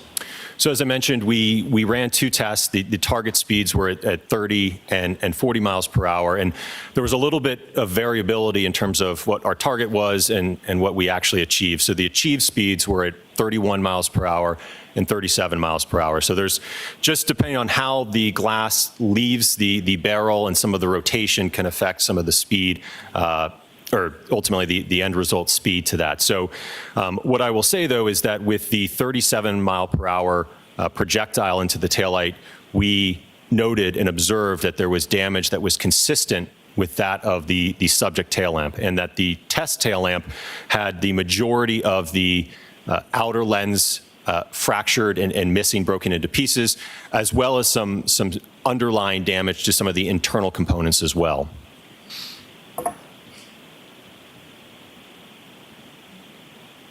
Are you saying, well, let me ask a different question. You were able to replicate the damage to the taillight using a pneumatic cannon firing a glass at 37 miles an hour directly at the taillight, correct? Correct. All right. And that would also shatter the glass too, correct? Correct. Did you do any testing about whether or not that damage to the taillight could be produced by a person simply holding a glass and being hit by the car driving in reverse? We didn't do any testing of that, and primarily because, again, if we're looking at the arm and its total length, right, we only have a narrow damage pattern, which on the taillight, if you think about where where it meets the lift gate into where it starts to wrap around to the side of the vehicle, that's only about 6.5 inches in width. All right. When you fired the glass into the taillight was static. In other words, it was not going to move. It was immovable at that point, correct? Correct. All right. So the glass is hurling through the air at 37 miles an hour and hits a static object that's resisting, and that smash is what produced ultimately the taillight damage that you were able to replicate. Is that right? Yes. If a person were holding in his hand the glass and the taillight were to hit that hand, the hand would not remain static, correct? Objection. Sustained. Ask it differently, Mr. Jackson. If the taillight were to make contact with a person holding a glass, would that replicate what you did in terms of you're firing a glass into the taillight?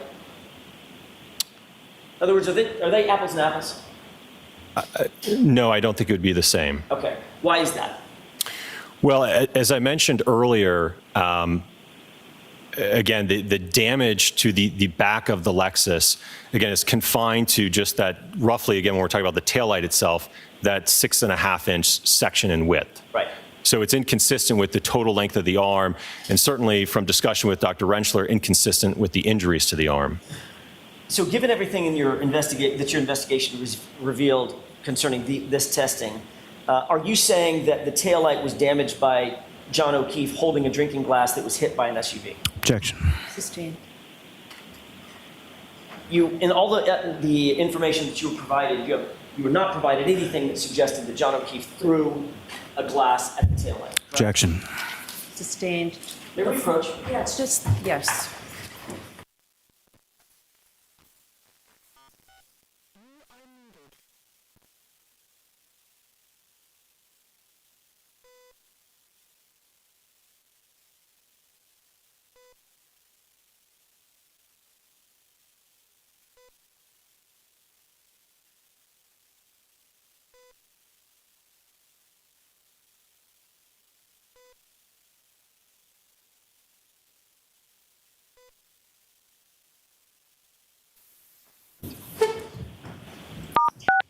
You are unmuted.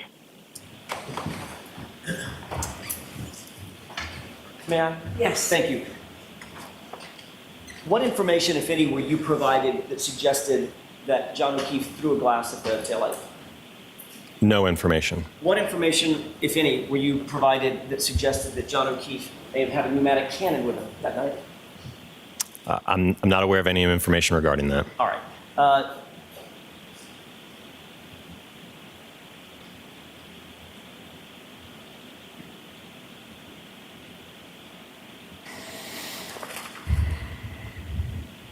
You also did some testing concerning a drop test. Is that right? Correct. Tell us about that drop test testing. Certainly. So, again, through discussion with Dr. Rentschler, it was my understanding that Mr. O'Keefe had a skull fracture on the back of his head. So we wanted to do an evaluation of the interaction between the back of a head. In this case, we used again, talking about that instrumented dummy again, we used the instrumented hybrid head form to perform a drop test to evaluate the forces of an interaction between a tail light from the Lexus and the human head. What height did you choose to perform this drop test? 7.5 feet. Why did you choose that height? Well, if you calculate it through physics and the acceleration due to gravity, that would equate to an impact speed of 15 miles per hour at that height. And what was the significance of 15 miles per hour? Well, that was essentially kind of a starting point for us, if you will. So I will tell you that in reverse, 15 miles an hour is fast. I don't know if you've ever looked at your speedometer when you're pulling into your driveway, reversing into a parking stall. Most people probably don't go more than 5 miles an hour or so. So 15 miles an hour in reverse is fast, especially when we're talking about, it's my understanding it was nighttime. There was winter conditions, potentially wet or icy roads. So again, that speed is going to be what I would say on the high end for going in reverse. So also in addition to with respect to kind of just the nature of that speed, it's my understanding through discussion with Dr. Rentschler that at 15 miles an hour, you start to see significant injuries to the human body when it makes contact with a vehicle. And I think one last point is that we needed to pick a speed where, again, this is kind of just us brainstorming, where we would have damage to the taillight, right? It would fracture it, but it wouldn't completely obliterate it. So we knew if we chose a speed, for instance, of 40 miles an hour, we know we're going to completely essentially explode the taillight. But if we do, 1 mile an hour, we may not do anything to it, right? So we kind of had to pick a middle ground to again, cause damage to the taillight. What was your conclusion following that testing? What was your conclusion with regard to whether or not it was consistent or inconsistent with the damage to the truck, the taillight was consistent or inconsistent with making contact with John O'Keefe's head at or above 15 miles an hour? So strictly speaking to a damage perspective, the 15 mile an hour interaction between the hybrid head form and the test tail lamp produced significantly more damage than that of the subject vehicle. So that indicates that, again, the damage on the subject tail light was less than that of the test tail light. So if I were to ask you whether or not there would be more or less damage to the taillight if you increase the speed to 24 miles an hour, what is your conclusion? Well, you're talking about significantly more kinetic energy. So if you just think about it from, again, a kinetic energy standpoint, kinetic energy is equal to 1/2 times the mass and the velocity squared. So if you're squaring that velocity and you're going from 15 up to 24 miles per hour, you're going to get a significant amount of more energy associated with that. Probably, I could pull up my calculator, but you're probably looking at 2.5 more times energy than the 15 mile an hour test. Which means 2.5 more times the damage to the taillight? Certainly. Which you did not see in your review of the materials, correct? Correct. So what is your opinion or conclusion as to whether or not the damage to the taillight was caused by striking John O'Keefe's head? From a damage standpoint, it was inconsistent. I want to shift gears back to the injuries that you saw concerning Mr. O'Keefe's arm, his right arm. During the course of your investigation, did you look at photographs and investigate the injuries to his right arm? Yes, sir. What's the width of the taillight, specifically from where it meets the lift gate to the left side? I'm sorry, to the side of the vehicle, the right side of the vehicle. To the right. So yeah, as I mentioned earlier, that is about 6.5 inches. Again, it starts to wrap around to the right side. So really, it's even though the taillight continues, it's not projecting out on the back end more. It's, again, wrapping around. So in terms of the width that is facing the rear, if you will, it's about 6.5 inches. And you noted that there was a dent and some paint chips that you identified above the lift gate, correct? Correct. How far away from the right side of the vehicle were those scratches and that dent? Approximately 20 inches. What was the significance of that distance? Well, again, to go back to your question about, I think, if somebody was holding a drinking glass, right, and their arm was extended to cause that damage, or if it's theorized that those dents and chips were from that, again, the thing that sticks out to me is that you have essentially the Lexus taillight. So ask another question. What's the significance of whether or not there was damage between the dent and the taillight? In other words, that 20-inch area.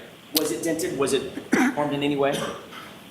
So in terms of, again, if we're talking about, again, looking at the back of the vehicle and we go to kind of where that right tail lamp just meets the lift gate, as I mentioned, there's another lamp assembly on the lift gate itself.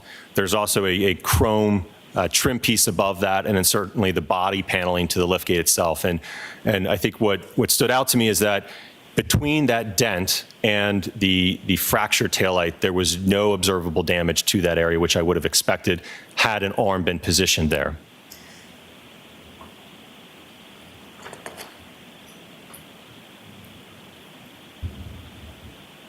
Can you calculate, or could you calculate, or did you calculate, the amount of force that would be required to strike a person just only on the outstretched portion of his arm in order to project him a number of feet, for instance, 30 feet in one direction or another? Okay, I just want to make sure I Objection. Take a distance out of it. Break it down. I'll ask you the same question, but without the 30 feet. Okay. Were you able to calculate, or could you calculate, the force that would be required to strike a person on his outstretched arm hard enough to spin him around and project him a number of feet? If you're talking about only an interaction between the arm and the back of the vehicle, no, there wouldn't be any projection. Again, if you think about this, the arm weighs about, again, with Mr. O'Keefe would be about 11 pounds. So you still have, another 200 plus pounds being held down by gravity, and the force is only acting on the arm. So essentially, the arm would be accelerated, but the whole body, because the center of mass is not being struck, would not be projected.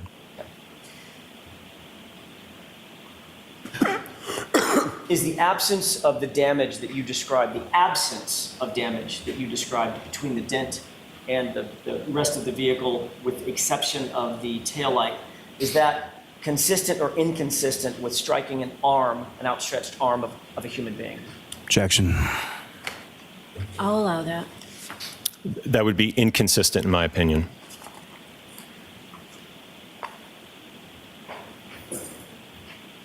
They have just a moment, Your Honor. Yes. And what is your opinion, Doctor, as to the amount of damage that you would expect to see at 15 miles per hour or above on the taillight if, in fact, that vehicle were moving in reverse and were to strike something on a human body, for instance, an elbow or an arm? Objection. I'll allow that. I'm sorry, can you repeat the question? Probably not. Sorry. I'm trying. Physics, that's why. From your testing, what would you expect to see in terms of the damage to the right rear taillight if, in fact, that taillight were to make contact with a part of a human body, for instance, an elbow or an arm, at 15 miles an hour or above? What would the level of damage be as compared to the damage that you actually saw? Well, if we compare it to, again, looking at the drop test that we did with the hybrid head, which weighs about 10 pounds. So again, if we're talking about now a human arm that's comparable in that same weight, we certainly would expect to see a comparable level of force and damage. So as I mentioned, if the arm is outstretched across the right tail lamp and into the liftgate section, I would certainly expect to see deformation to that body paneling, even potentially the tail light on the liftgate itself and that chrome piece as well. Based on the entirety of your investigation, your entire team's investigation, all the testing that you did, all the biomechanical testing and the engineering and the physics testing that you did, in your expert opinion, was that taillight damaged by striking John O'Keefe on the head? Objection. Sustained. In your opinion, was the taillight damaged by either striking Mr. O'Keefe on the head or the arm? Objection. Sustained. May we approach? Yes. You are muted.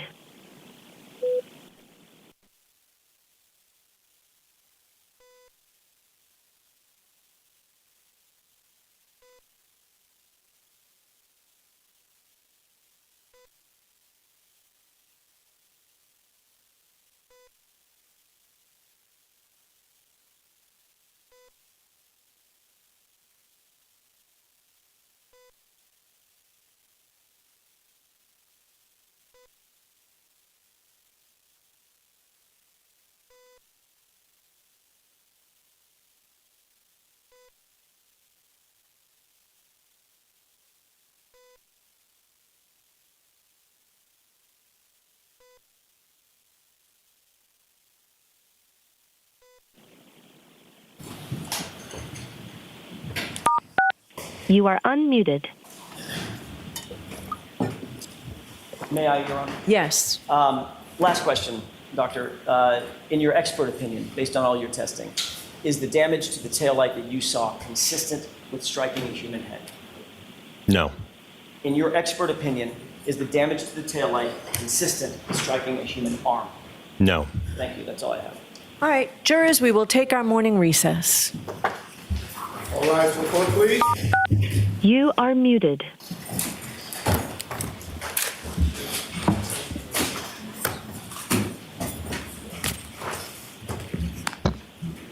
Follow me, please.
Welcome back, everyone. Taking a look outside at the city, you can see blue skies out there, the sun peeking out. It is a muggy start, though, to our Monday. Let's get right over to meteorologist Jason Michael with a check of our forecast. Good morning, Jay. Oh, good morning, Jay. Let's dive right into our weather headlines, everybody. We made it to Monday, and so the big question is, how does the week shake out? Let's get right into it here. Dress comfortably to start this morning because we have very elevated dew point temperatures.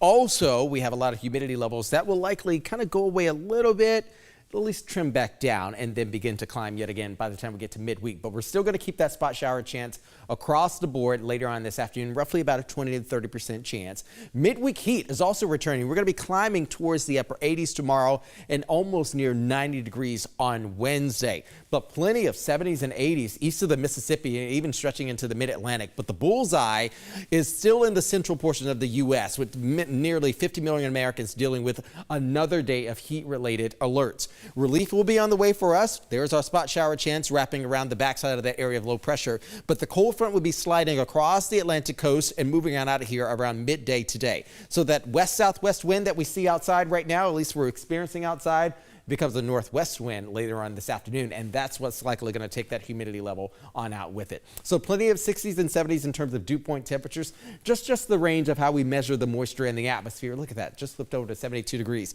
So some very muggy conditions outside in Norwood right now. Widespread 70s, still in the upper 60s in Nantucket and also P-Town. Still breezy, but also very moist out there in terms of the atmosphere. We'll clock out around 80 degrees in some areas, especially around the city. I think the city will still likely land among 83 degrees. So I'm going to keep our temperatures hoisted that way. Muggy and also with a pop-up chance later on this afternoon. Widespread 70s and perhaps even some of the 80s there along the south coast. And even the south coast, I saw a little bit of fog this morning as well. So again, be mindful of that. Back into the mid to low 60s overnight tonight. Humidity levels go down a wee bit by Tuesday and Wednesday. But at the same time, we're also expecting another cold front to swing on through. And that's where our increasing rain chance will likely be Wednesday and Thursday of this week. Let's get into the hour-by-hour forecast. As you can see, we still have that northwest wind coming on in, certainly for the day for us tomorrow. A spot shower chance is going to be moving through the Granite State, perhaps even tomorrow afternoon. But again, the key takeaway over the next 24 to 36 hours is going to be this. This is going to be sort of the bullseye of our next big rain chances arriving. Yesterday really wasn't too much, but I think once we get into Wednesday and certainly the overnight hours into Thursday morning, we could likely be talking about some chunks of rain, moderate to heavy rain, some claps of thunder as well. And this is likely going to be something that we're definitely going to be watching through about 6, perhaps even 7 a.m. The weekend is also looking nice as well. If you're going up to Gloucester, they're going to be having the St. Peter's Fiesta. Also, the Greasy Pole Festival is also going to be happening this weekend as well there. So we'll be in the low 80s. 80s and even 90s by Tuesday and Wednesday, back into the low 80s on Thursday, upper 70s. Look at that, plenty of sunshine on Friday. That's a great way to head into the weekend, right? Saturday and Sunday doesn't look that bad, but we still have a shower chance for us on Sunday, just like yesterday. Jordan? Jason, looks not too bad, thanks. A new off-Broadway musical celebrates New York City's most famous building, and Scarlett Johansson and Channing Tatum star in a new comedy about faking a moon landing. Danya Backus has your eye on entertainment. The new limited-run production, Empire the Musical, celebrates New York City's Empire State Building. The story of the building's creation is told through the eyes of 3 generations of industrialist visionaries, can-do immigrants, and the Mohawk Skywalkers during the Roaring '20s, Great Depression, and bicentennial year 1976. I hope that people come away asking questions. I hope they are interested in the history of the Empire State Building, which we couldn't put even 1% of into this production, but also the questions about how different cultures come together for one goal. We can all come together, and what does that mean? Empire the Musical opens for its 12-week limited run July 11th at New York's New World Stages Theater. The newest version of the video game, Super Monkey Ball Banana Rumble, calls for players to control a monkey and a ball while zipping through 3D mazes. Up to 15 people can play against each other, or players can go solo in adventure mode and work through 200 levels. The updated Super Monkey Ball Banana Rumble launches tomorrow on Nintendo Switch. And Scarlett Johansson and Channing Tatum are tasked with creating a fake moon landing, just in case the real one doesn't happen in the comedy film Fly Me to the Moon. Now that we know the whole world will be watching, we need backup of the moon landing. You mean to fake it? What? Fly Me to the Moon lands in theaters July 12th. That's your Eye on Entertainment. Danya Backus, CBS News, Los Angeles. Justin Timberlake opening up to fans about his DWI arrest. The pop star said it's been a tough week during his show Friday in Chicago. That statement coming after Timberlake's arrest early Tuesday morning in the Hamptons last week. Police say he was pulled over after driving through a stop sign and performed poorly on field sobriety tests. His tour is set to come to the TD Garden this Saturday and Sunday. And Taylor Swift getting the royal treatment at her London stop on the Eras Tour. The pop star posted a backstage snap on Instagram of Prince William, his kids Princess Charlotte and Prince George, and Swift's boyfriend Travis Kelce. This is the first picture of Kelce on her Instagram feed, making him official. Kelce even joined Swift on stage last night performing the intro for I Can Do It With a Broken Heart. The theater world has been buzzing about this for months. A classic novel coming to life on stage in Cambridge. Gatsby is now playing at the Loeb Drama Center through August 3rd. It's a production putting the F. Scott Fitzgerald masterpiece in a new spotlight. Here's WBZ's Lisa Hughes. I feel like I could go on forever about how this musical is just, it blows my mind every day. Ellery Ward may be best known for her indie folk renditions of Stephen Sondheim songs. Nothing's gonna harm you, not while I'm around. But she says acting is her first love, and the Boston Conservatory grad gets emotional about the chance to portray Jordan Baker in this world premiere production at American Repertory Theater. The fact that it's real, it's not lost on me, especially because it's taken so long for me to get here. Tony-winning director Rachel Chavkin leads the way. She's after her vision, and she knows how to get her vision, and she knows the people that she wants to help her fulfill this vision. After graduating from Emerson College, actor Sam Seamock performed all across the Boston area at the Greater Boston Stage, the Lyric, and Speakeasy. As the standby for Gatsby, he feels this piece digs deep. The Boston audiences that I know and love they're not typically there for the spectacle, they're there for the art, and they're there for the intellectual storytelling. When you have such an iconic piece of literature that is really only this thin, it means there's a lot of space for interpretation. Ward says the music by Florence Welch and Thomas Bartlett does so much more than just help bring the story to life. I think what is happening here in this show is pushing those limitations and those preconceived notions of what contemporary musical theater sounds like. This is a production that has a lot of teeth and has a lot of grit, and I think people will come expecting disco balls, which they might get, and they'll leave with a critique about American society. Lisa Hughes, WBZ News. And when we come back, if you needed an excuse to beat the heat, well, today is the day, the national effort that's helping people keep cool in the summer heat.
Today is Swim a Lap Day. It's celebrated every year on June 24th. Summer already kicking off with intense heat in parts of the United States, and swimming offers the perfect solution to keeping cool and working out without breaking a sweat. The best way to celebrate: go for a swim, organize a pool party, or take a life-saving course like CPR. Thanks for streaming CBS News Boston on this Monday. I'm Jordan Jagalinzer. Have a great rest of your day, everyone.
Now from WBZ News, this is the Morning Mix.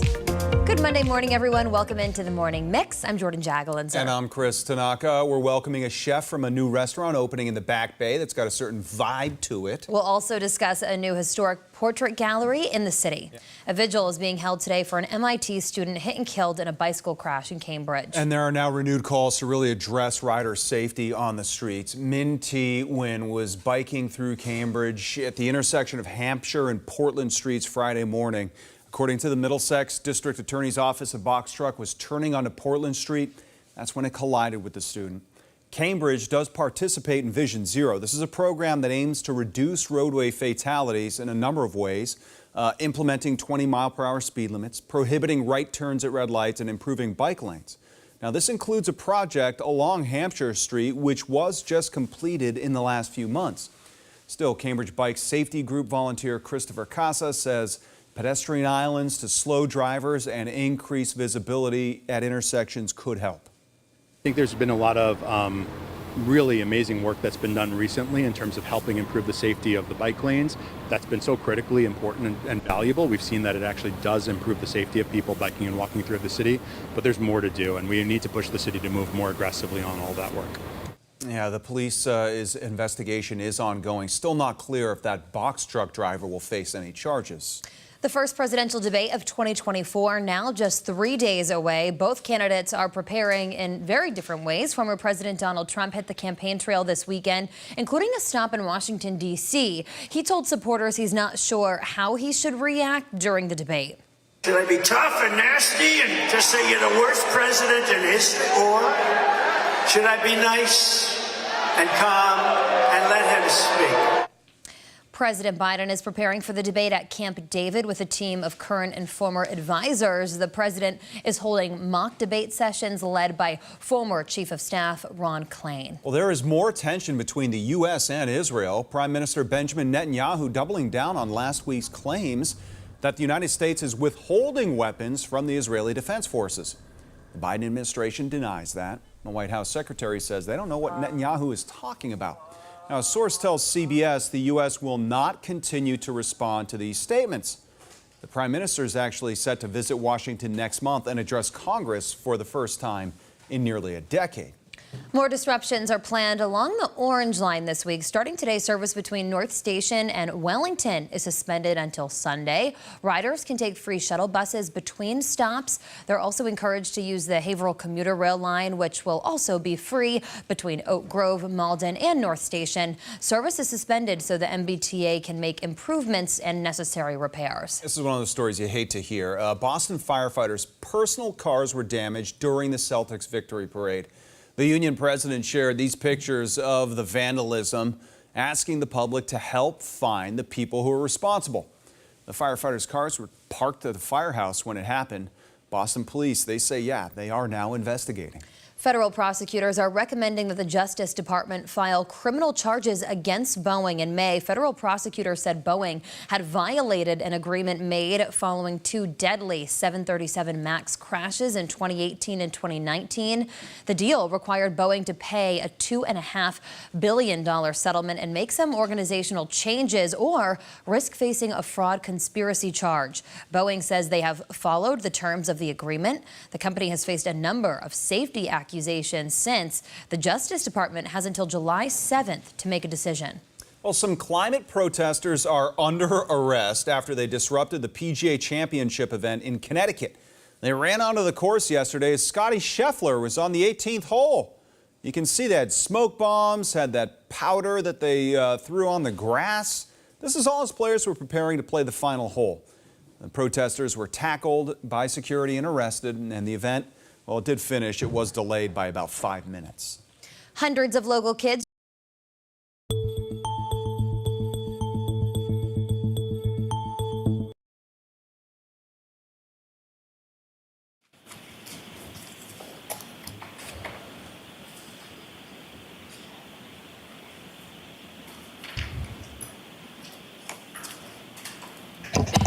Morning, sir. Good morning. Now, you in conjunction with, I'm sorry, Dr. Wenchler, is that correct? Dr. Rentschler, yes. So you in conjunction with Dr. Keep your voice up, Mr. Lally. Yes, sir. You in conjunction with Dr. Rentschler and Dr. Klein wrote a report in regard to your analysis here, correct? Correct. And doctor, that report was issued on February 12th, 2024, is that correct? Correct. And in the first paragraph of that report, the last two sentences, you or whoever the author of that particular portion indicates, this analysis is based on information currently available to ARCA and is only to be issued in its entirety. However, ARCA reserves the right to supplement or revise this report if additional information becomes available. Is that correct? Correct. And that's pretty standard as far as your industry is concerned. You can only work with the information that you're provided. Is that correct? Certainly. Now, in this instance, you were provided 10 things, and then there were 4 additional things that either you or the other doctors had reviewed as far as literature or things of that nature. Is that fair to say? Correct. And the 10 things that you were talking about were reports, an initial crime scene report, medical examiner dispatch removal report. Is that correct? Correct. Photographs of the incident location. Is that correct? Correct. And how many sets of photographs of the incident location were you provided with? In terms of the number of photographs? The number of photographs, or were there different sets of photographs? Yes. And how many sets? I don't recall off the top of my head. I know that there was a series that were taken during the daytime as well as ones taken what appeared to be in the early morning hours. And you were also provided video from the early morning hours, is that correct? From what I recall, I think it was daytime, but yes. Photographs of the vehicle, photographs of recovered evidence, is that correct? Correct. CDR report from the 2021 Lexus LX570, correct? Correct. Autopsy report, autopsy photographs, is that correct? Correct. And then some other things those would be the 10 things that you were provided with, and then there were 4 other things that you reviewed or part of your team reviewed, is that correct? Correct. Now, in regard to, there's a section in your report called Review of Materials, and it talks about photographs and glass fragments and plastic fragments and things of that nature, correct? Correct. You also talk about a black drinking straw that was recovered on scene, is that correct? Correct. However, there's no mention in the report about Mr. O'Keefe's shoe or Mr. O'Keefe's hat. Are you aware of those items as well? Yes. And are you aware that Mr. O'Keefe's shoe was actually found dug out from the snow, sort of flush with the curbing in front of the area where his body was found? Yes. Now, over the course of your work as a crash reconstructionist, and again, I don't mean this in any way, shape, or form, but I'm just curious. Typically, you're reconstructing or you're looking at someone else's reconstruction in relation to something that occurred in the past, correct? Not always, no. Well, my question is, sir, how many times have you actually been on like a live scene where the vehicles are still in place at final rest, whether a body is in place at final rest? Have you ever been to a scene where those sort of conditions existed? Certainly. We have a rapid response team that essentially we've been on site on the day of or the week of the incident, yes. Now, how often is that? Not nearly as often as, like I said earlier, we primarily do litigation work. So again, by the time we're retained, obviously the scene has been, is no longer present. Well, the scene's been cleared, items have been removed as far as evidence or other things. That's mostly what you deal with, correct? Sure. And as far as the hat that we were talking about before, are you aware that that was recovered as well, same day as the drinking straw on February 3rd in the area where the body of Mr. O'Keefe was discovered? In the area of the front yard, yes. Now, you have some familiarity through working as a crash reconstructionist with pedestrian collisions, correct? Correct. Is it common or uncommon for in the course of a pedestrian collision, for a shoe or glasses or a hat or something to fall off of that pedestrian in the collision sequence near where the area of impact occurs? Well, I think that depends on the interaction between the two. If we're talking, if it's more of a side swipe type interaction, if we're just talking about an arm, for instance, contacting the vehicle, no, I would not expect the shoe to come off. If it's something where the entire body is interacting with the vehicle, then yes, there's a greater likelihood that something like a shoe will come off, yes. So that is consistent in general terms with the pedestrian collision of the shoe coming off, correct? Again, based on the interaction between the two. I wouldn't say it's a blanket statement that, again, in all pedestrian interactions, you will have a shoe come off. And that's not the question I was asking, sir. What I'm asking is it generally consistent with pedestrian collisions that a shoe may come off during the collision sequence near the area of impact? Shoes can come off in a pedestrian impact, yes. Okay.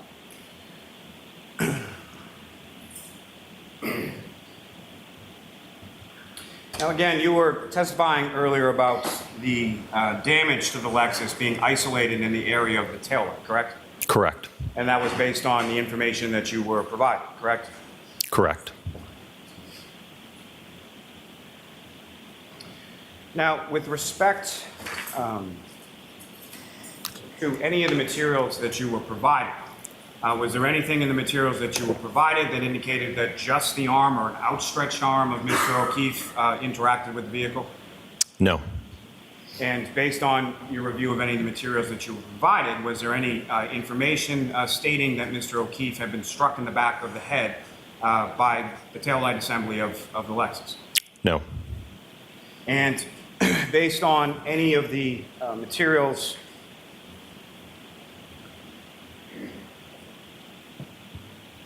let me ask you, based on any of the materials that you provided, were you aware that Mr. O'Keefe is on video exiting from a bar minutes before crash occurs at approximately 12:11 a.m. holding a cocktail glass in his right hand? I'm not aware of that video.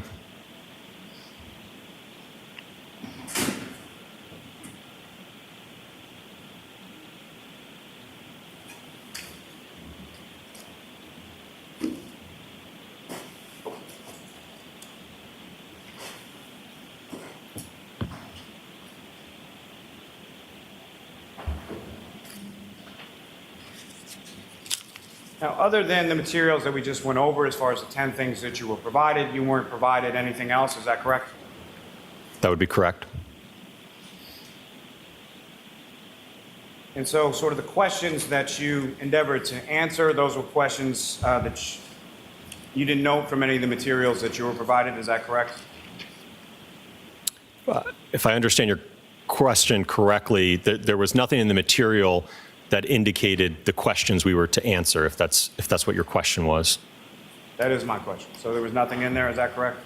Correct. Okay. If I may have a moment, Your Honor. Yes.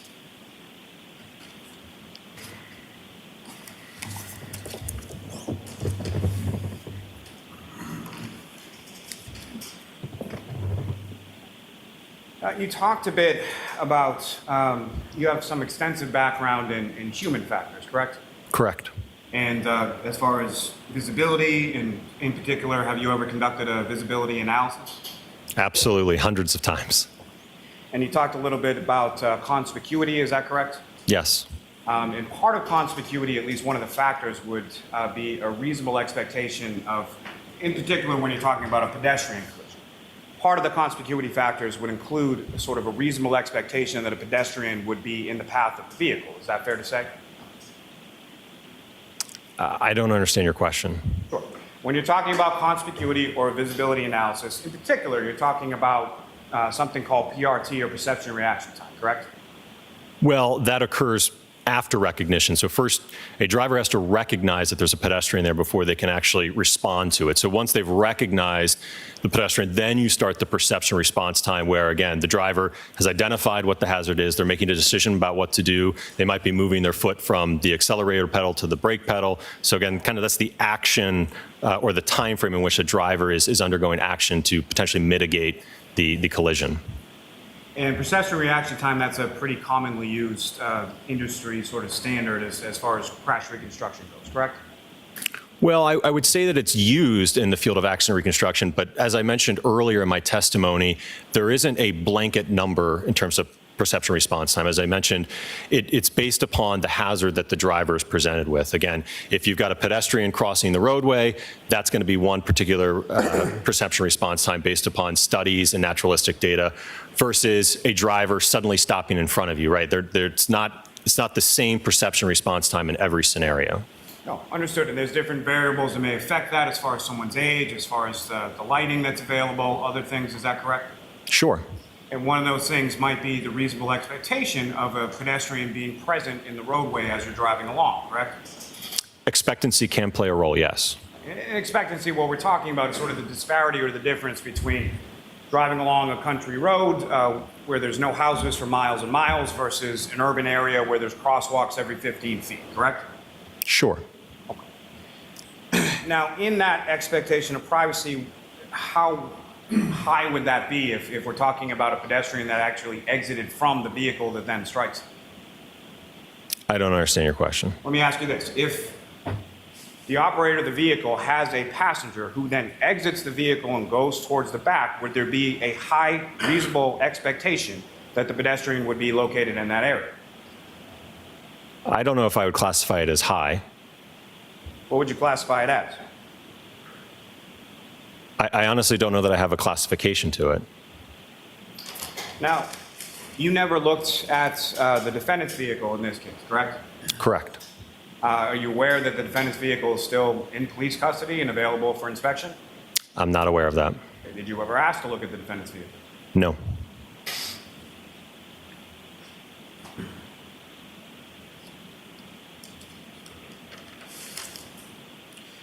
Now, a typical pedestrian strike, for the most part, involves a pedestrian in front of a vehicle as it's coming down a street. Is that fair to say? That can be one type of interaction, yes. Is that more prominently seen as far as your field than a rear collision? I would say that's fair.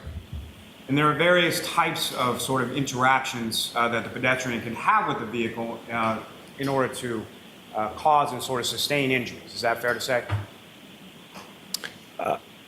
What I would say is that there's certainly, in terms of how the pedestrian interacts with the vehicle, in terms of whether they're being wrapped onto the vehicle or projected forward, certainly there's different types of interactions, yes. Okay, so there's like a wrap and forward projection type of collision sequence, is that correct?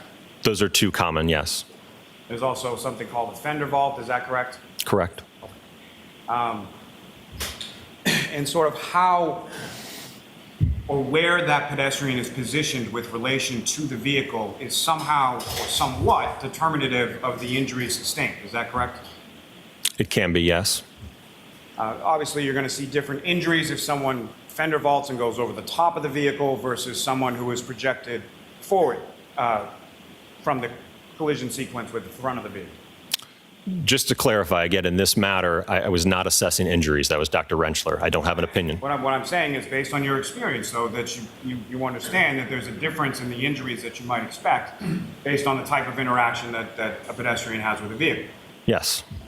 And then if someone is wrapping forward projected and then the vehicle overruns that person, there'd be a whole other host of injuries that you'd expect to see based on being overrun by the vehicle, correct? There could be, yes.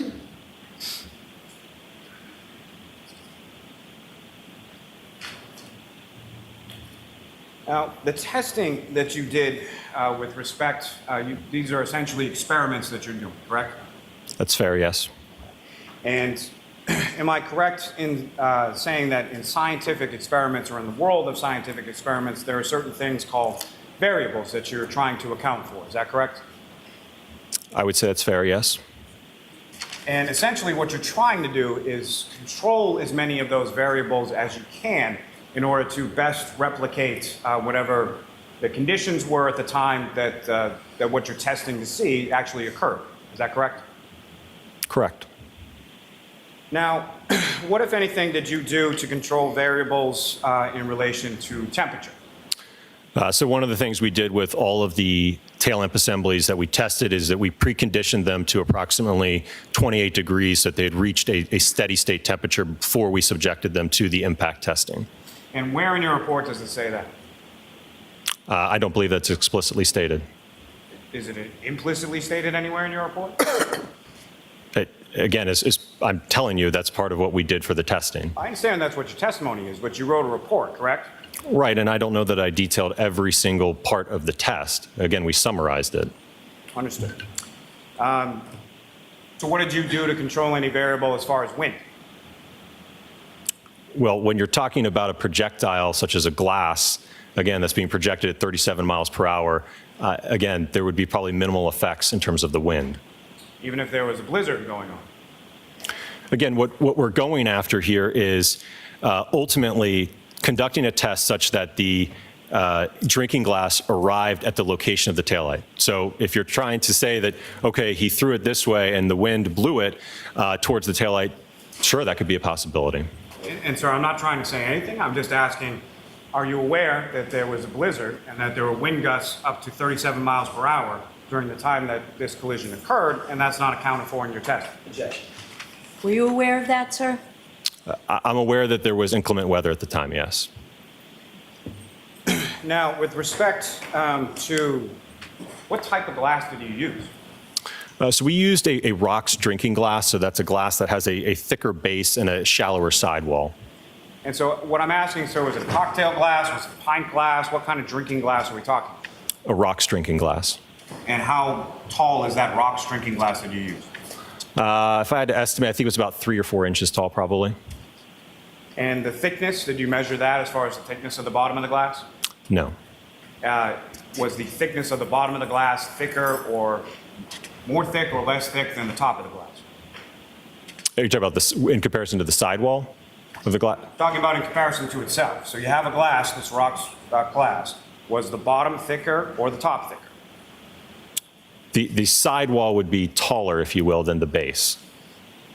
And so when you're projecting this thing out of the device that you created, whatever it was, are you facing sort of the top of the glass where you would be sipping out of, or the bottom of the glass at the taillight? So in the testing, the interaction between the taillight and the glasses was primarily between the base and the taillight. Now, with reference to, I asked you a little bit about the video, and you weren't aware of Mr. O'Keefe exiting from the waterfall bar at 12:11 in the morning, about 15, 20 minutes before he struck by a vehicle. You're not aware of that? I'm not aware of that. Now, with reference to that particular establishment, was there anything stopping you or the other doctors that you were working with from going to that establishment, finding out what kind of glasses they had, getting an actual cocktail glass from that establishment? I had no idea that video existed. Did you even know that Mr. O'Keefe was at a bar before he was struck by the vehicle? I believe that in one of the incident reports we reviewed that there was, I think, a narrative about that they had been at a bar drinking, yes. How is it that you determined where on the taillight assembly to aim? So we looked at the fracture pattern, and what it appeared to be that it was emanating from basically where the clear portion meets the red cover. We kind of saw that the fracture pattern emanated from that, so that's where we targeted it. Now, when you did this testing as far as the sort of breakage or the pieces that came off the taillight, is it fair to say that they were of sort of different shapes and sizes, the broken pieces? Sure. Consistent with the broken pieces that were found on the scene near Mr. O'Keefe's body? Yes, I would say that's fair.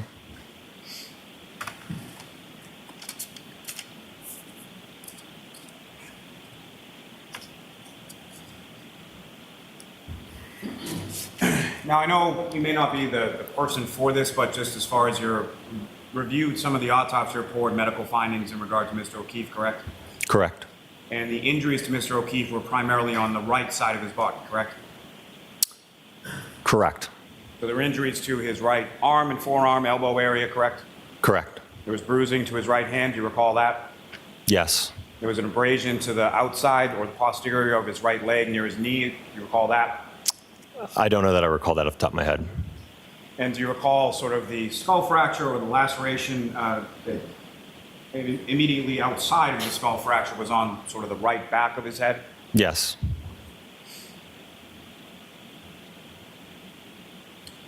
Now, from the reports that you reviewed, were you aware that when Mr. O'Keefe's body was discovered by the defendant and two of Mr. O'Keefe's friends, that the defendant was the only one who could see him in the conditions? Objection. Sustained. As far as the lighting was concerned in that area where Mr. O'Keefe's body was found, are you aware there was no overhead street ambient lighting or anything like that? Objection. I'll allow that. I'm not aware of that. And you didn't do any visibility analysis or anything in relation to this case, correct? That wasn't a part of my scope in this case.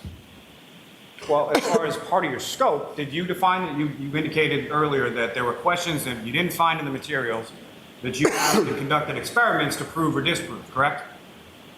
Well, again, the entity that retained us in this asked us to evaluate whether or not the damage to the vehicle and the injuries to Mr. O'Keefe were consistent with the interaction or in interaction between the two. So you were at least somewhat restricted in the scope of what you could do based on the parameters given to you by the agency that hired you. Is that fair to say? Sure.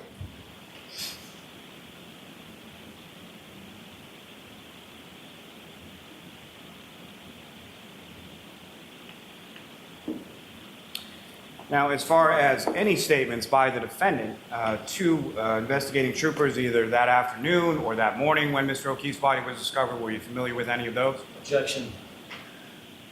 I'll allow that. I'm not familiar with. Sure.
You are unmuted.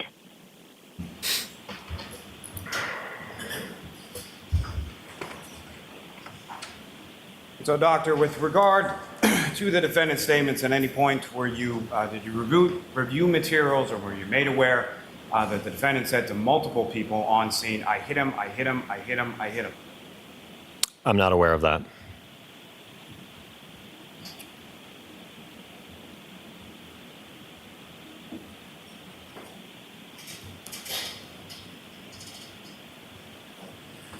May I have a moment, Your Honor? Yes.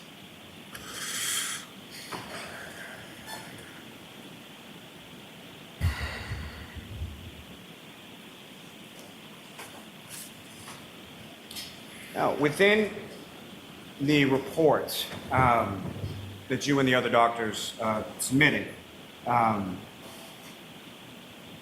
there's an indication that if either Mr. O'Keefe's arm or head had interacted with the taillight, there'd be some expectation that either blood or DNA would be contained on that taillight. Is that correct? I believe, yes, that was stated in the report. And at any point were you made aware that Mr. O'Keefe's DNA actually was recovered from that taillight assembly from the defendant's vehicle? No, I was not.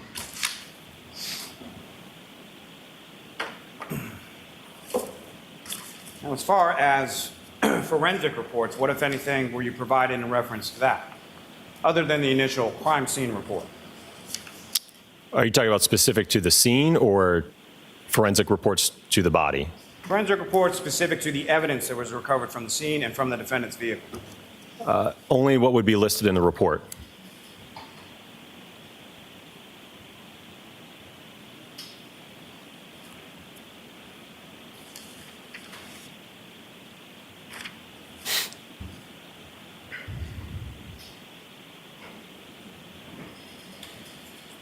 Now, you indicated as one of the materials that you were provided and you reviewed was the EDR, event data, recorded data? The crash data retrieval report, yes. Okay. Now, were you shown anything as far as a crash reconstruction report from a trooper from the state police? No. And the EDR data that you observed, did that contain any sort of usable data? There was no events recovered on the black box. And with respect to there being no events recovered on the EDR or the black box, in a pedestrian collision, is that unusual? It is not. And why not? Well, because you're talking about, excuse me, a very large weight difference between the vehicle and the pedestrian. So ultimately, what the vehicle is constantly monitoring is acceleration, which gets back to a term called delta V. So when the vehicle doesn't experience a big delta V, typically the threshold for a non-deployment event where you're not firing airbags or any safety mechanisms, but the vehicle wakes up and says, hey, there was something that I potentially hit, it's usually at a threshold of about 5 miles per hour. So again, given the weight difference, we usually don't see delta Vs that high with pedestrians. And is that in some respects because what the EDR and what the safety restraint systems are designed to protect is the occupants of the vehicle, correct? That's fair, yes. I mean, there are more innovations as far as vehicles that are more modern or released earlier that have certain pedestrian or protections for other vehicles, but primarily what they're focused on is the occupants of the vehicle, correct? Correct. Now, at any point in time, were you shown any tech stream data, Toyota tech stream data from the defendant's vehicle? No. So you weren't shown any data indicating that the defendant's vehicle was being operated in reverse? The objection sustained. Next question.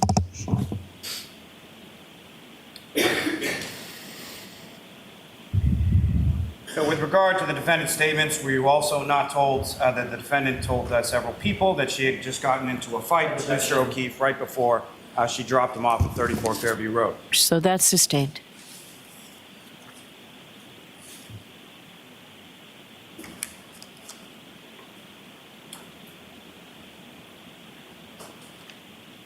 Now, with regard to pedestrian collisions, you're familiar with sort of the physics term, I'm presuming, Doctor, as far as like center of mass? Yes.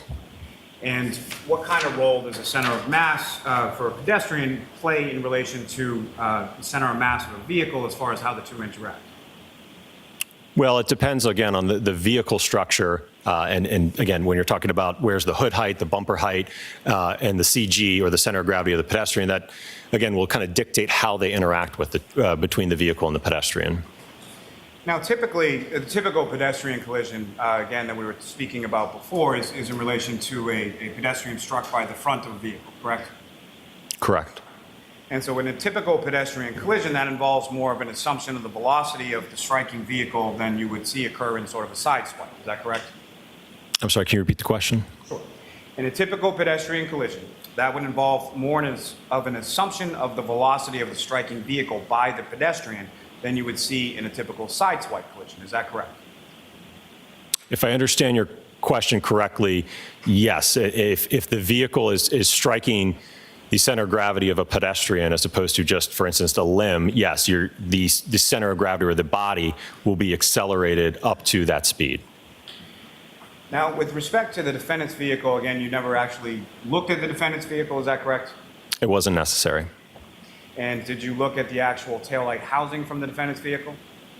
I had sufficient photographs of the taillight. Did you ever look at the actual physical broken pieces of the taillight from the defendant's vehicle?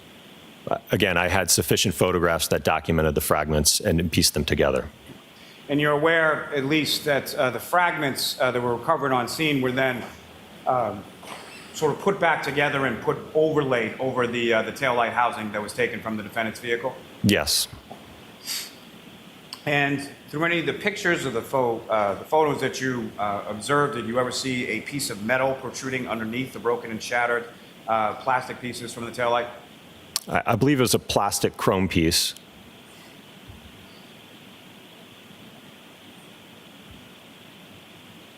And when you were doing the testing as far as shooting the glass, the drinking glass at the taillight assembly, that taillight assembly was sort of held there by vice grips or something like that, is that correct? It wasn't actually physically attached to a vehicle, the one that you were shooting at? That's correct.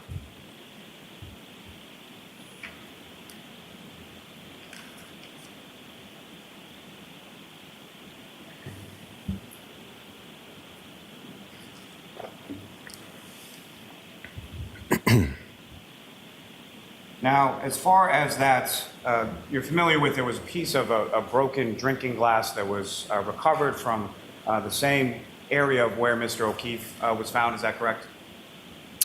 Amongst the fragments of the taillight, yes. And are you familiar with Mr. O'Keefe's DNA being present on those pieces of the exterior of a broken drinking glass located near his body? I don't believe so. Now, as far as Mr. O'Keefe's clothing, his fingernails, are you aware that there was DNA of Mr. O'Keefe and no one else recovered from both his fingernails and from a variety of areas of his clothing? Objection. Sustained.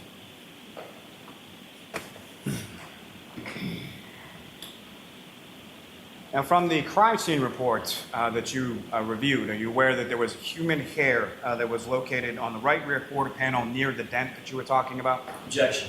I'll allow that. Yes.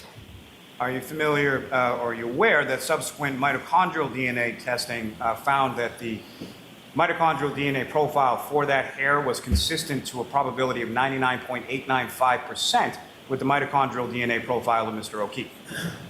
I'm not aware of that.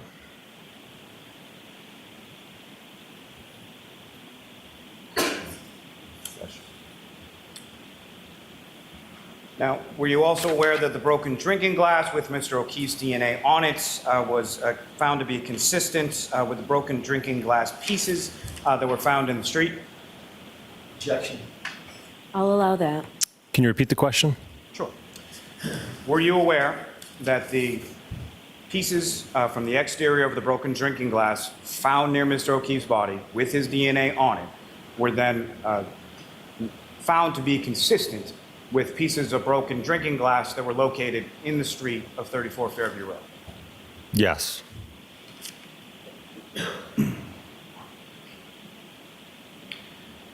Were you also aware that pieces of glass that you were talking about from the defendant's bumper were found to be consistent with pieces of glass recovered from the street in front of 34 Fairview Road?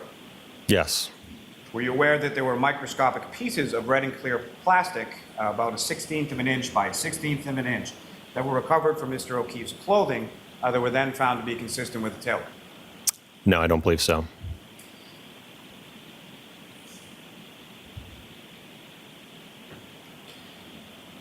Now, as far as, again, you weren't provided with any sort of reconstruction report from a Trooper Paul from the state police? No, I was not. So you're not aware that he took measurements from the ground to where certain items were on the vehicle? The objection sustained. He didn't see the report. You know, I can approach. Sure.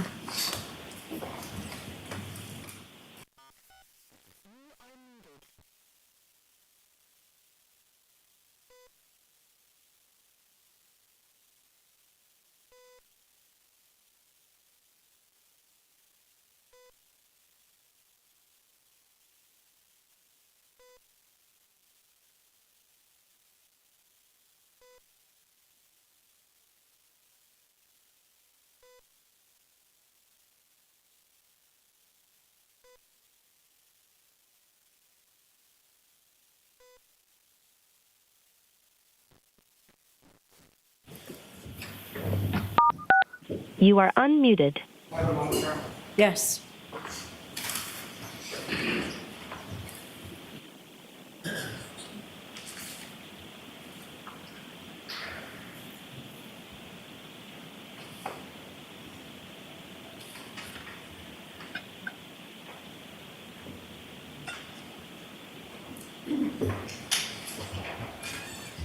My apologies, Your Honor. Just one moment. Yes.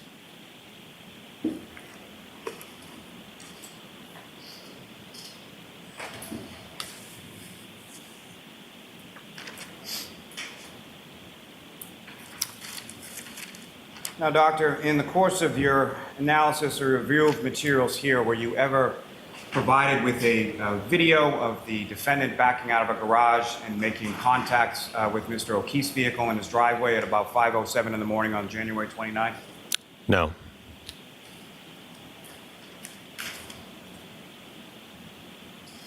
Now, as far as from your review and your testing and everything that you did in this case, if a collision occurred at a lower speed, say 1, 2, anywhere from 0 to 5 miles an hour, would that create the damage to the tail light that you observed in this particular case?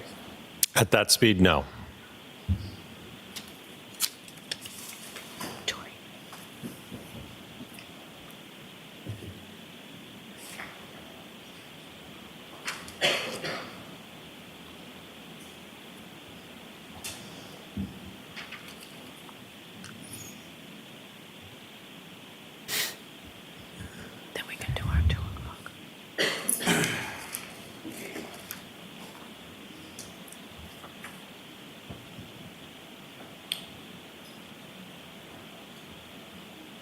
So there were about 10 items that you were provided that you reviewed, is that correct? Correct. And a number of different items that I just asked you about that you weren't provided with or you weren't aware of, correct? Correct. And again, in your report, in the very first paragraph, you indicate, however, ARCA reserves the right to supplement or revise this report if additional information becomes available, correct? Correct. I have nothing further on. All right, Mr. Jackson. Thank you, Your Honor. Very briefly, Dr. Wolf, you were asked on cross-examination a couple of questions about a hair, DNA on the outside of the taillight lens, the taillight housing, and glass material. You recall that? Yes. Does any of that change your opinion about your opinions and conclusions in this case? Objection. I'll allow that. Absolutely not. What is your conclusion as to whether or not the damage to the vehicle and the injuries to the human being are consistent or inconsistent with the vehicle interaction? Objection. Sustained. All right, Dr. Wolf, you are all set, sir. Thank you.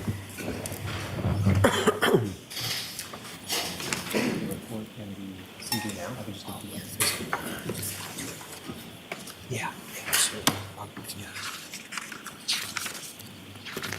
You know, I'll do it back there. So. Yeah, no problem.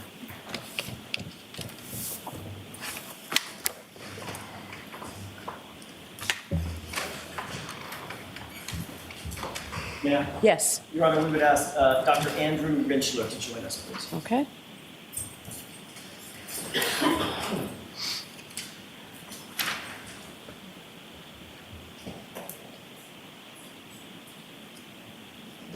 While he's coming in, just very quickly about scheduling.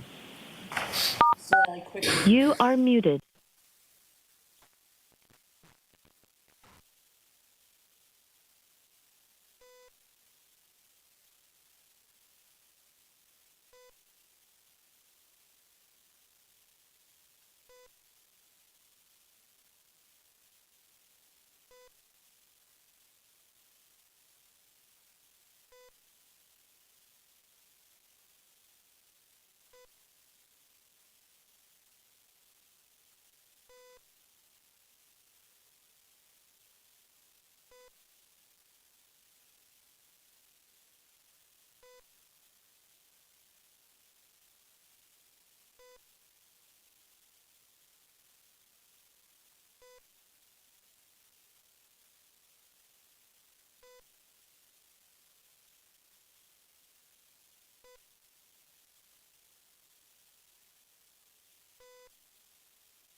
You are unmuted. Maybe we go a little past 1 to keep going with this, if that's okay. Everybody's nodding.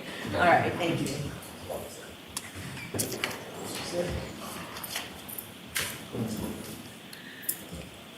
Step right up and just watch the step for me. Remain standing and face the clerk.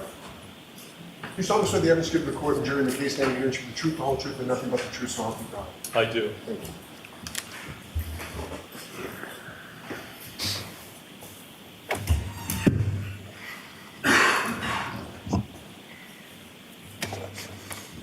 May I inquire? Yes.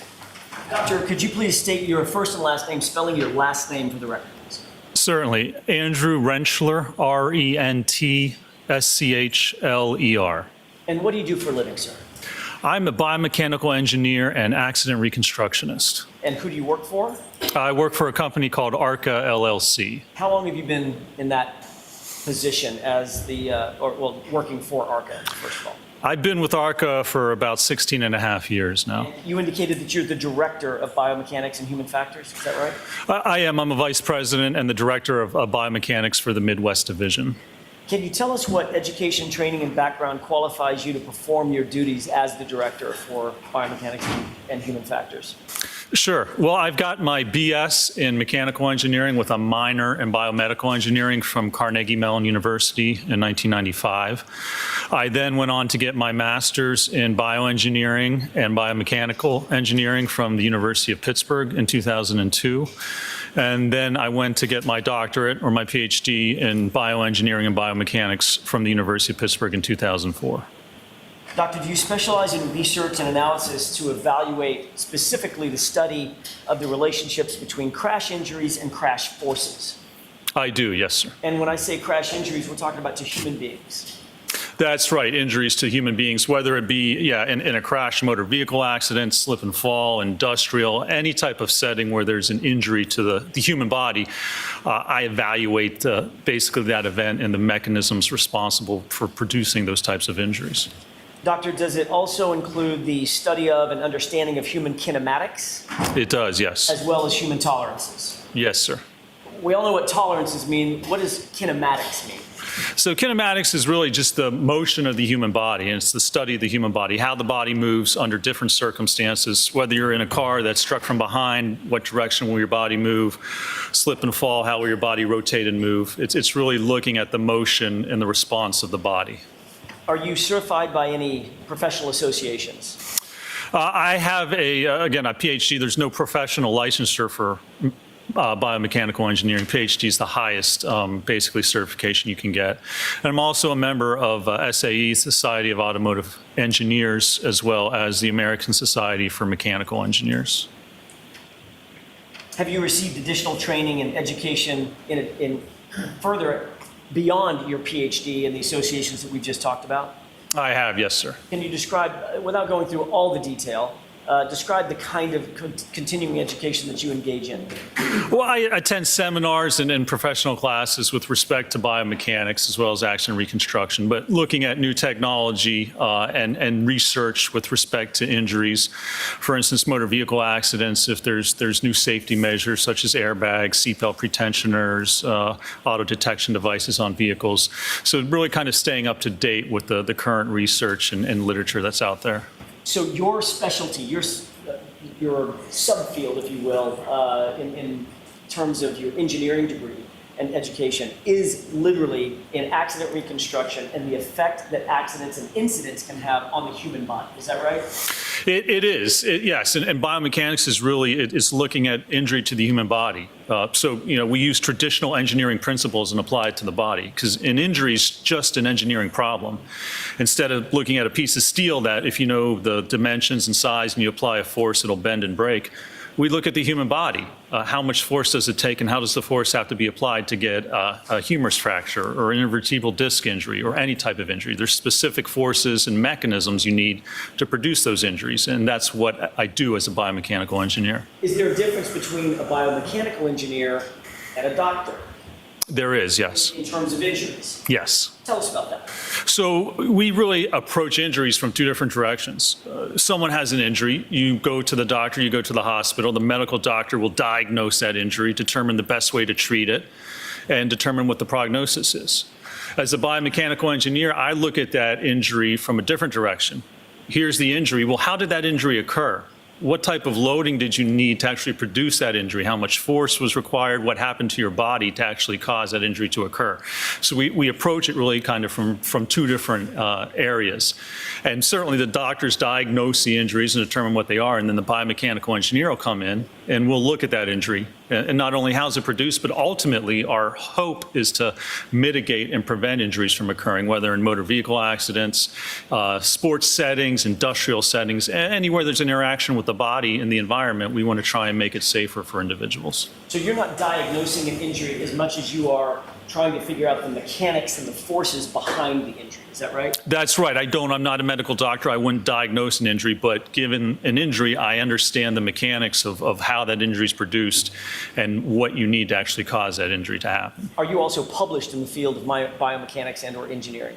I am, yes, sir. Can you describe that real quick? When I did my graduate work at the University of Pittsburgh, I worked at a place called the Human Engineering Research Lab.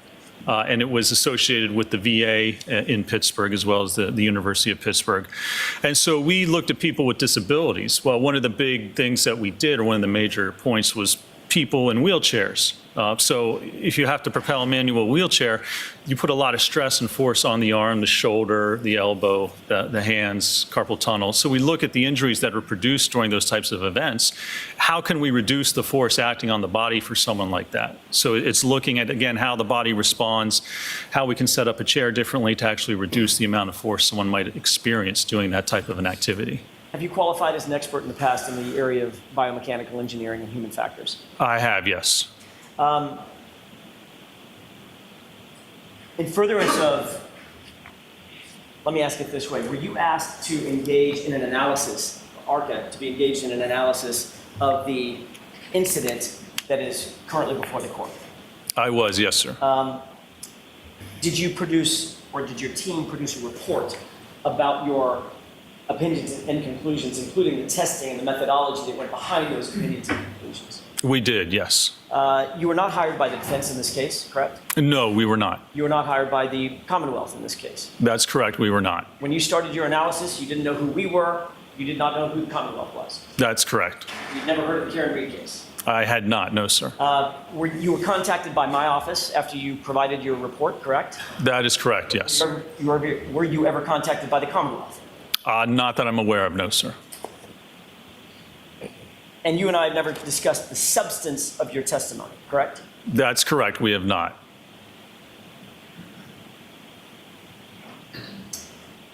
Would you consider that your analyses, your conclusions and opinions in this case are completely independent of any party in this room? Objection. Sustained. You've not been paid by the defense, is that right? I have not, no, sir. And you do not answer to us in any way? I do not, that's correct. You indicated that you and your team were asked to undertake a review of the circumstances. What exactly did you review in coming to your opinions and conclusions and performing the tests that you performed? Well, we looked at, there was police reports with respect to the incident, medical records for Mr. O'Keefe, as well as the autopsy report, photographs of the evidence in this case involving the Lexus, the tail light, the incident scene where the evidence was found, as well as some other documentation. And you also worked with Dr. Wolf, who just left the courtroom, correct? I did, yes. Did you two have sort of a distinct role in, although working as a team, a distinct role in making determinations and conclusions about the incident? That we did. There was a distinction. Certainly some of our work overlap, but there was a distinction with what each of us actually did and performed with respect to this case. Following your review and your investigation and analysis, did you make any determination as to whether any of the injuries suffered by Mr. O'Keefe in this case were consistent with producing the damage that was seen on the SUV? I did, yes, sir. And what did you base your opinion on? My opinion was based on certainly the medical records, the description of what the injuries were, the damage that we have to the Lexus, primarily the right rear tail light cover, as well as we performed testing to evaluate the strength of that tail light cover and look at the damage associated with different types of impacts. And also to look at the overall evidence of where everything was found, where Mr. O'Keefe was found, what the injuries were, how they may or may not have occurred based on the damage we have to the vehicle. So did you look specifically to find whether or not you could determine the forces required for Mr. O'Keefe to suffer the injuries that you saw in the records, medical records, et cetera?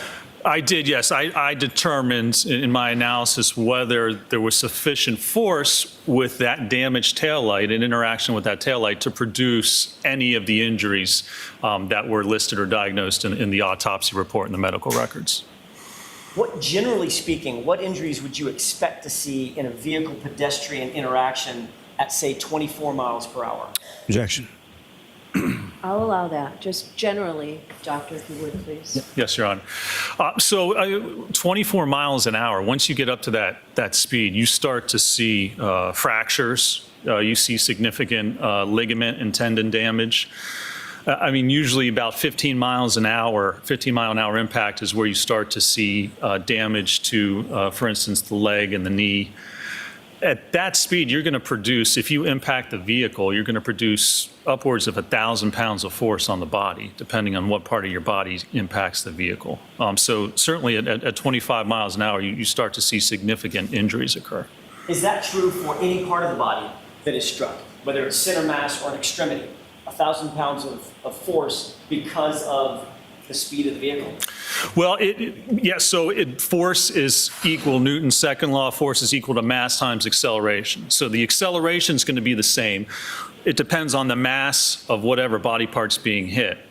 So from the testing that we did at 15 miles an hour, we used a head form which weighs about 11 pounds. And that produced almost 1,000 pounds of force, a little under that for the head. So anything that weighs 11 pounds is going to produce almost 1,000 pounds of force. The heavier the object, if you get hit center mass, that's going to be even greater force because that's more mass than just 11 pounds. So the acceleration is the same for each body part. It just depends on the weight of the body part and how heavy it is to determine the force that's actually exerted on the body. Did you review, in furtherance of your conclusions and opinions, did you review records that indicated injuries to both a head as well as an arm, a right extremity, right arm? I did, yes, sir.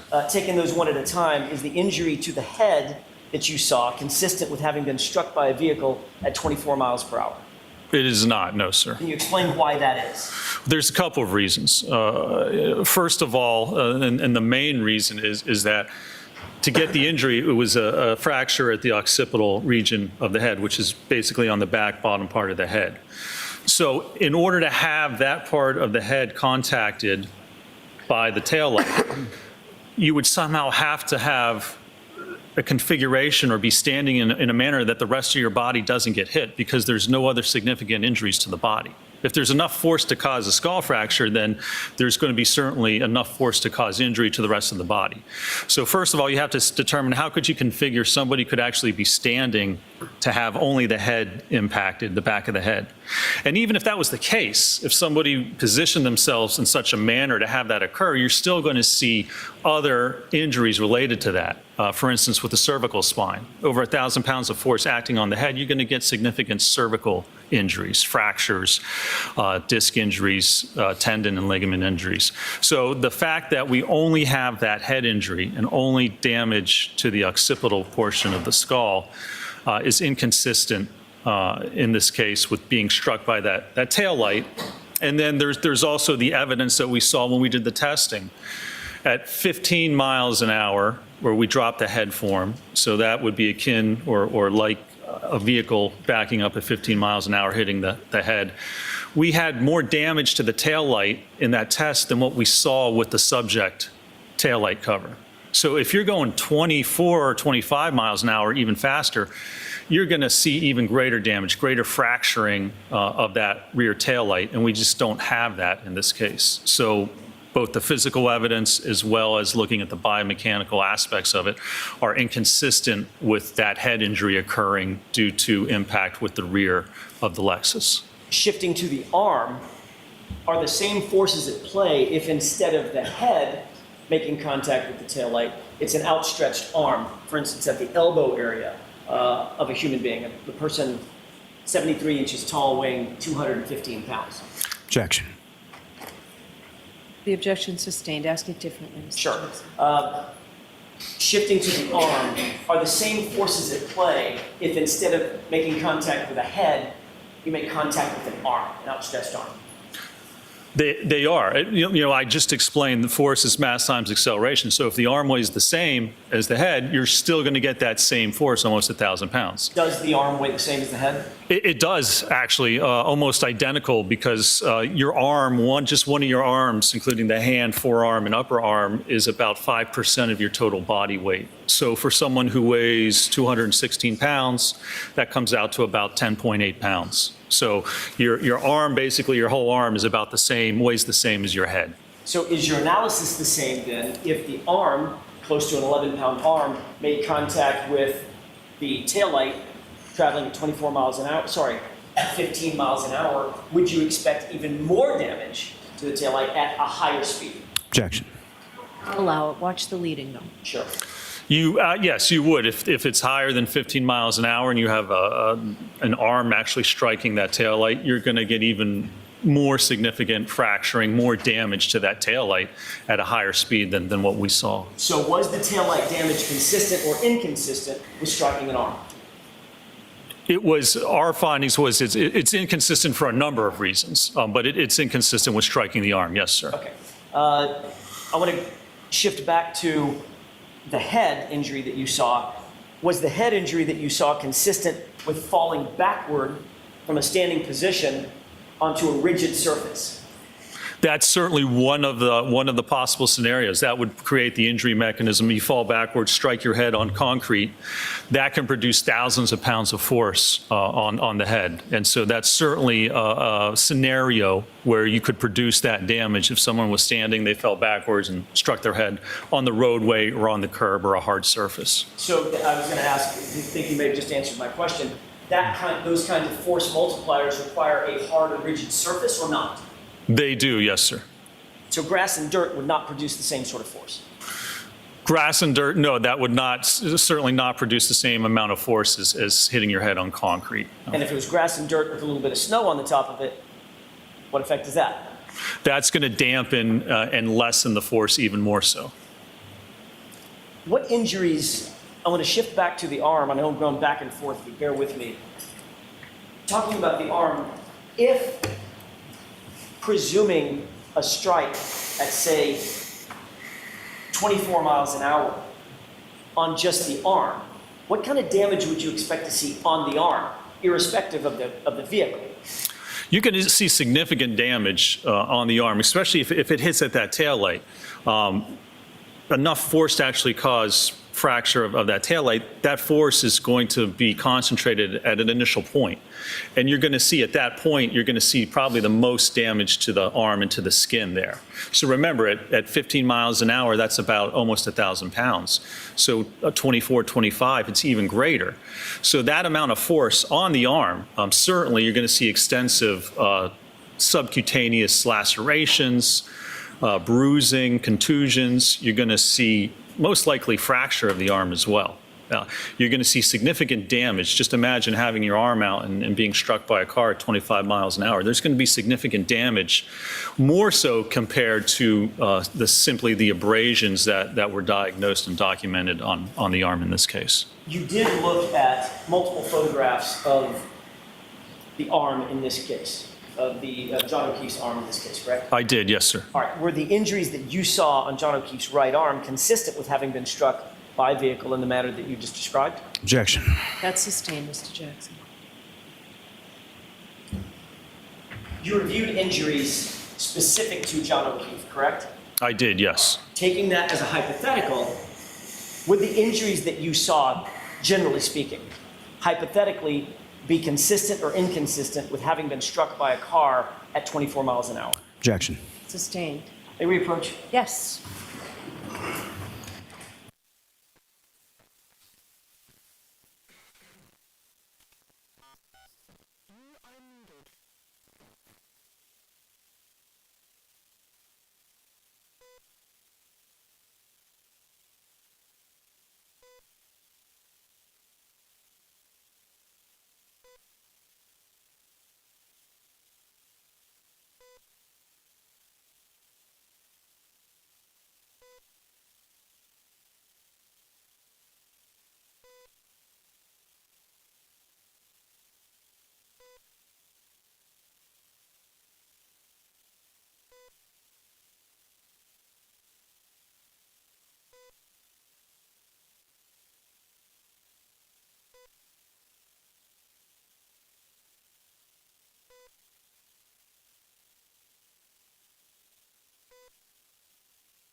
You are unmuted. May I inquire, Your Honor? Yes. Thank you. If you were to presume, for purposes of my question, that an arm was struck by a vehicle taillight traveling at 24 miles an hour or thereabouts, would you expect to see patterned abrasions with no bruising? Objection. Or just what would he expect to see? What would you expect to see? So again, I would expect to see significant trauma to the skin, to the bone, to the tendons. I wouldn't expect to see just abrasions, pattern abrasions. I mean, abrasion by very definition means that it's trauma to the skin, which is created through rubbing or grinding or friction. So it's basically something rubbing against the skin that basically wears away that top layer of skin. It's not blunt force trauma. If you have blunt force trauma, that produces a contusion or a bruising. It's not a laceration type injury where you have a cutting injury that actually produces a cut or a significant laceration. It's really just rubbing along the skin. So that would be inconsistent. If you have an arm that's actually struck at 25 miles an hour, you're going to have significantly greater damage, especially if there's a taillight that shatters. So you have the taillight coming in, it's hitting the arm, and it's moving forward into the arm. So if that actually caused fracturing of the taillight, then parts of that taillight are going to be pushed into the arm and likely embedded into the arm as the vehicle continues forward and pushes the arm out of the way. I didn't see any of that, basically just superficial abrasions, which all appear to have a similar amount of force. There's not a difference. That's the other thing. If you had a taillight shatter and explode on an arm, you would have some areas where you would have very deep contusions or lacerations, others lighter areas. But when you look at the abrasions that were noted in this case, they all appear to be of the same force, generally the same direction and the same severity, which would be inconsistent, in my opinion, with being struck at 25 miles an hour. Generally speaking, do you look for consistency in size of an object striking a body and the injury that the body suffers from being struck by the object? Absolutely. Yeah. I mean, size is a big part of it, certainly. Yes. So did you do any measurements of the size of the taillight, the width of the taillight that was shattered? Yes. And what was that width, if you can recall? I think the width we looked at was maybe 6 inches or so. In review of your, in coming to your opinions and conclusions, did you look at the arm of John O'Keefe just sort of laid out, straight out? I did, yes, sir. Did you see where the injury started and stopped, or began and ended, however you want to put it, in terms of size? Yes, I mean, it started from the upper arm and then extended down into the forearm, which was greater than 12 inches of length, where you see those injuries and those abrasions occur. Did you come to any conclusions or opinions concerning the size differential between the taillight and the injuries that you see? Objection. Sustained. Generally speaking, would you expect if there was an injuring event that the size of the injury would be consistent with the thing that produced the injury?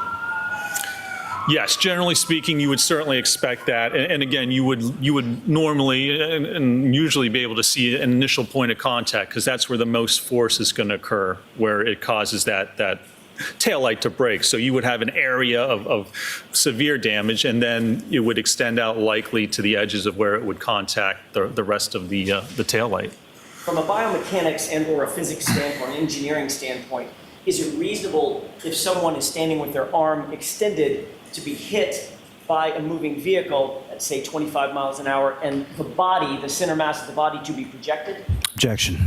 Ask it differently. Is it consistent, in your view, with engineering principles and physics principles that you know, if an arm is hit, extended, not the body, just the arm is struck, for the body then to be projected? Objection. I'll allow that. It's not, no. So if we have contact, your arm's out, we have contact to the arm. I mean, first of all, it's a ball and socket joint, so the arm can move independently of the rest of the body. So with enough force, even if you're contracting your arm and trying to hold it out as tight as possible, it's going to overcome that muscular contraction and basically just move the arm. But secondly, it all depends on your center of mass. The center of mass is kind of the equilibrium point of your body, of where your weight's distributed. And for most normal people, the center of mass occurs at your umbilicus or your belly button. So wherever your belly button goes, that's where your body's going to move. They teach this to football players, right? If you're a defensive back and a running back comes around the corner and it's you against him, they tell them, or they teach them, to watch the waist and watch the belly button. It doesn't matter what your head or your arms do or what their feet do. Wherever their belly button goes, that's where they're going to go, so that's what you want to tackle. So even if you had your arm straight out, again, we said it would move because of the joint, but let's assume you had a metal pole sticking out of your arm, out of your body instead of your arm, and that metal pole gets hit. What's going to happen to your body? It's just going to spin around, right? Because it's producing a moment arm, which produces a torque on the body. So your body's going to basically spin. In order to get that body, or the complete body, over, for instance, 10, 20, 30 feet into the yard, you need a force acting at the center of mass. You need an external force pushing the body that way. And that's not going to happen if you just hit the arm. It's not enough force. It's not the right mechanism to actually cause the body to somehow move that far over. Assuming that a body was struck with enough force at center mass to project that body 20, 30 feet, what injuries would you expect to be produced on that body? Objection. Sustained. If you did have a body that was projected a distance, what injuries from a car, what injuries would you expect to see on the body? Objection. I'm going to see you at sidebar the last time on this.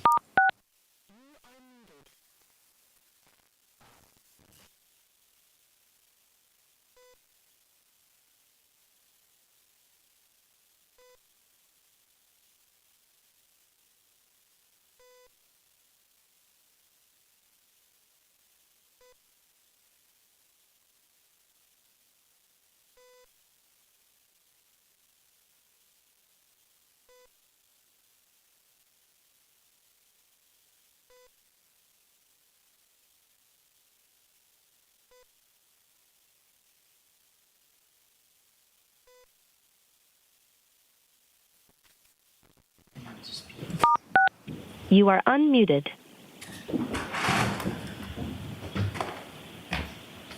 May I, Your Honor? Yes. Doctor, do you have my question in mind? You need me to repeat it? Maybe repeat it, yeah. Easy for you to say. Assuming that a body was struck center mass with enough force from a vehicle traveling at whatever speed to project the body off the ground, would you expect to find injuries on that body? You would, and you would actually see that there's specific injuries because let's say you're standing forward and you get hit on the right side with the vehicle.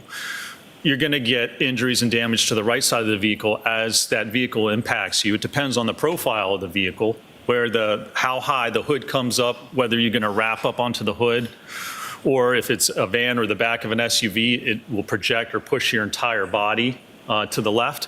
So you're going to get initial contact and injuries to the right side of your body. And then if it propels you into the air, you're going to get airborne, and then you're going to contact the ground, usually with the left side of your body. So then we're going to see a correlation of injuries to the left side of your body as it slams down onto the ground as well. And at those speeds, normally you would also see more abrasions, greater abrasions or road rash along the entire part of the body as your body then would slide until it came to the point of rest. And you did not see that in this case? Objection. Okay. May I have a moment, Your Honor? Yes.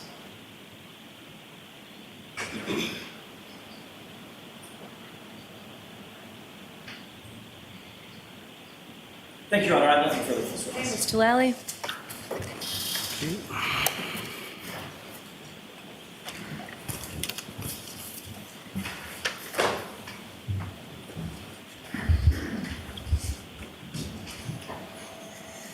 Good afternoon, sir. Good afternoon. Now, you, in conjunction with the other doctors on your team that conducted the analysis and testing in this case, you wrote a report, is that right? We did, yes, sir. And that report, excuse me, was issued on February 12th, 2024, is that correct? I believe that's correct, yes. And within the first paragraph of that report, the last two sentences state,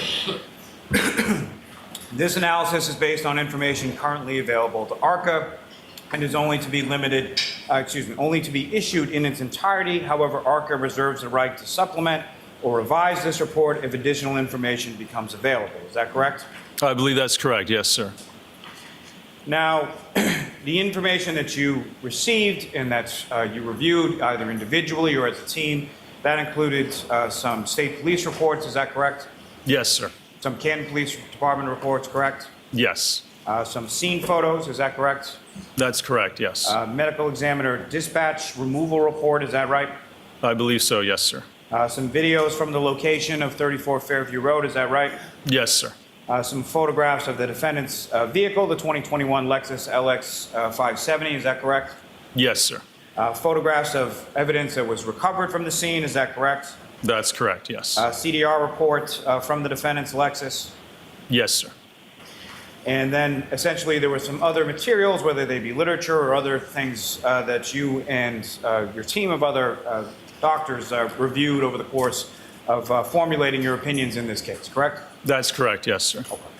Now, in regard to evidentiary materials that indicate within the report that were reviewed, you talk about the lens cap to the taillight assembly photographs of that nature, and then there's mention of a black straw that was found on scene, correct? Yes, sir. There's no mention in the report of either Mr. O'Keefe's shoe or his hat, correct? Objection. May we approach? Yes. You are muted.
You are unmuted.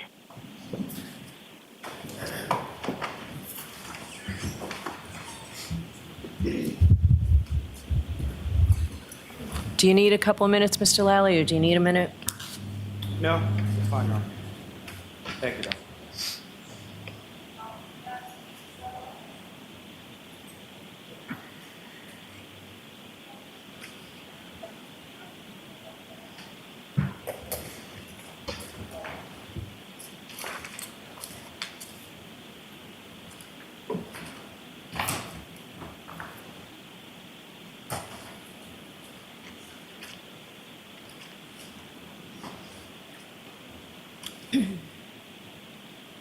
Doctor, are you familiar with a term called compression abrasions?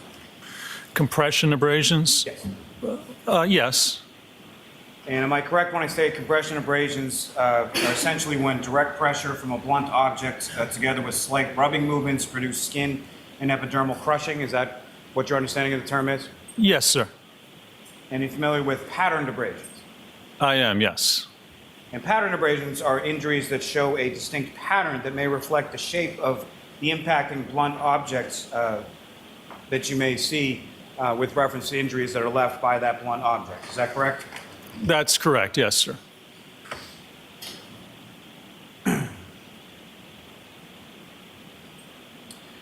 Now, as far as in general terms, from what you reviewed, at any point in time did you look at a state police reconstruction report?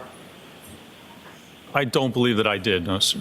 You weren't provided with that, is that correct? That's correct, I don't believe so. You weren't provided with any sort of forensic reports, DNA or anything like that, is that correct? I don't believe so, no, sir.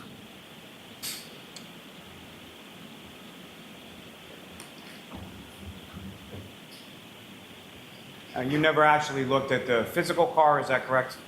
I did not, that's correct.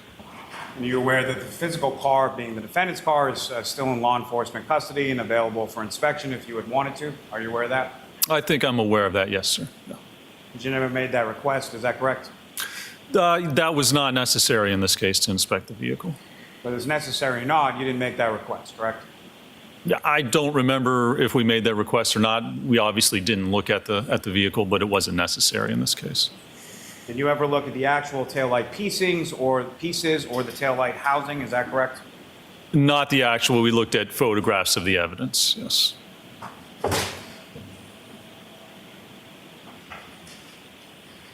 Now, the injuries that you observed or reviewed in materials in regard to Mr. O'Keefe were primarily on the right side of his body, is that correct?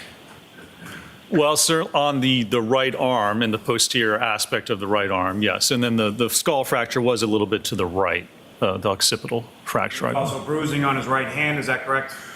There was bruising on the back of his right hand, yes. On the dorsal aspect? Yes, correct. And there was also bruising on sort of the posterior of his right knee, is that correct? There was a small bruise, I believe, yes, sir.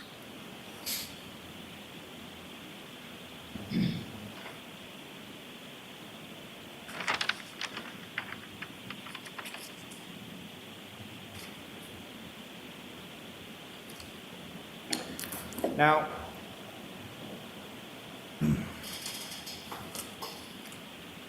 with respect to within your report, you talk about the numerous linear abrasions on the posterior of Mr. O'Keefe's right arm and forearm, correct? Yes, sir. And in relation to those injuries, there is a sentence in which you or whoever authored this part of the report, I'm assuming it's you, indicate that furthermore, any such injuries would be highly improbable if Mr. O'Keefe was wearing a jacket, correct? Yes, sir. Are you aware that Mr. O'Keefe was not wearing a jacket other than a long sleeve sort of hooded shirt? I believe that came to light afterwards. Again, it doesn't affect my actual opinions in this case, but it was a sentence added in there, yes, sir. And so also within your report, same paragraph, you indicate blood and DNA transfer would also be highly probable under such circumstances, none of which were reportedly found on the tail lamp assembly or any of the fractured pieces, correct? Correct. Are you aware that DNA consistent with that of Mr. O'Keefe was actually found on the tail light housing from the defendant's vehicle? I'm aware after we wrote or issued the report that it became known to us that I believe DNA was tested and some DNA was found, I believe a small amount. I don't believe any blood evidence was located or found on any pieces, but there was indication of DNA on the taillight housing. There was also DNA matching Mr. O'Keefe that was found on the exterior of the piece of drinking glass that was found right near his body. I believe so, yes, sir. And there was also pieces approximately 1/16 of an inch by 1/16 of an inch of clear and red plastic that was subsequently found to be consistent with the defendant's taillight that was found embedded within Mr. O'Keefe's shirts. Within the shirt, I believe, yes, sir. Not his actual body. And so this is all things that you found out after you issued your report in February of 2024, correct? That's correct, yes, sir.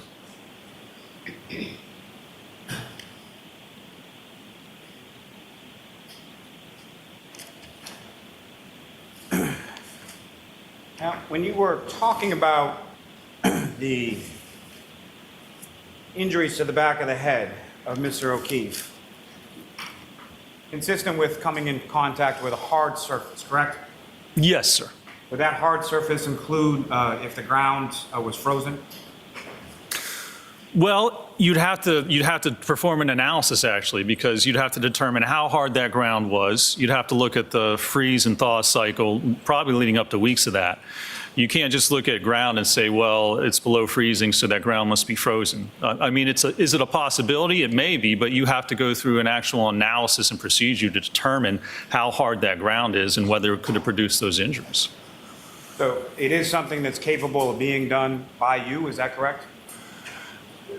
Performing that type of an analysis? Yes. You could go through and do it, sure, yeah. And you didn't do it, correct? No, I did not do it, no. Because, yeah, there's no need in this case. We don't know what happened in this case. There's no indication of, certainly, it's not consistent with getting hit by the car and ending up where he did, even if the ground is somehow hard enough to cause that type of an injury. Again, there's no movement and no force to get his body over there, and the damage with the car is inconsistent with him being struck by it. So whether the ground could cause it or not, the roadway could cause it, the curb could cause it, a back could cause it. There's numerous different possibilities, and we don't really have enough evidence in this case to determine what one specific event actually caused that injury. You didn't have enough evidence based on what you were provided, isn't that fair to say? I didn't have enough evidence based on what I was provided, and even looking at the additional evidence that I became aware of after the fact, there's still no evidence. I mean, you can't deny the science and the physics as to what would have happened if he was struck by the vehicle. So anything past that, you have to somehow overcome that hurdle, which is very difficult to do. When was it that you looked at this additional material, and who provided it to you? We were informed after a report was issued that DNA was found. And that was really the primary issue. I believe that some DNA was found on the housing, which, again, there's numerous explanations or ways that DNA can get on a light housing. Well, let me ask you this, sir. With regard to the materials that you were provided with, was there anything in there that stated that Mr. O'Keefe's skull fracture on the back of his head was caused by contact with the taillight? No, I don't believe there was anything in those materials that stated that. Is there anything in those materials that indicated or that anyone stated at any point in time that Mr. O'Keefe's arm was outstretched at the time that he was struck by the vehicle? No, sir, there wasn't. Was there anything in there indicating that his arm was tucked in at the time that he was struck by the vehicle? You know, there's no indication in any of that evidence of what he may or may not have been doing, how he may or may not have been positioned. I mean, that's the whole issue. There's no evidence to indicate what may have allegedly occurred in this case. Now, a typical pedestrian collision that you see through the course of your work involves a pedestrian being struck by the front of a vehicle. Is that fair to say? I see all types of different people getting run over backwards, cars spinning, hitting sideways, frontal impacts certainly occur, yes, but we see pedestrians getting struck by all parts of the vehicle. I'm sure you see all kinds. What I'm asking is predominantly when you see a pedestrian collision, the typical pedestrian collision would be a pedestrian crossing a road in front of a vehicle as it's approaching. Is that correct? That's certainly not uncommon, yes, sir. Now, as far as, I believe you described a little bit on your direct testimony, as far as there's differences in the type of injuries that you would expect or anticipate depending on how the vehicle interacted with the pedestrian in a pedestrian collision, correct? Yes, sir. And as far as, you familiar with what's called a sideswipe collision? Yes, sir, I am. And am I correct when I say that in a typical pedestrian collision with a pedestrian crossing in front of a vehicle, there are a number of different types of interactions as far as a wrap and a forward projection versus a fender vault versus a number of different ways that a pedestrian can interact with the front of a vehicle, correct? It depends on the position of the pedestrian and certainly the profile of that vehicle and the speed of the vehicle. Yes, sir. There's many different factors involved in it. And so in a typical pedestrian collision, when a pedestrian is struck by the front of the vehicle, that involves more of an assumption of the velocity of the striking motor vehicle by the pedestrian than you would expect to see in a sideswipe collision, correct?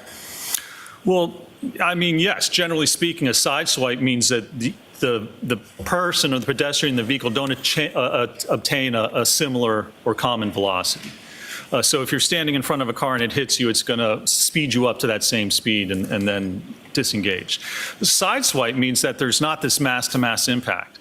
By its very nature, sideswipe has minimal forces. We see it even between vehicles that just rub against each other. So if there's a sideswipe impact with a pedestrian in a vehicle, there's going to be very little damage to the pedestrian.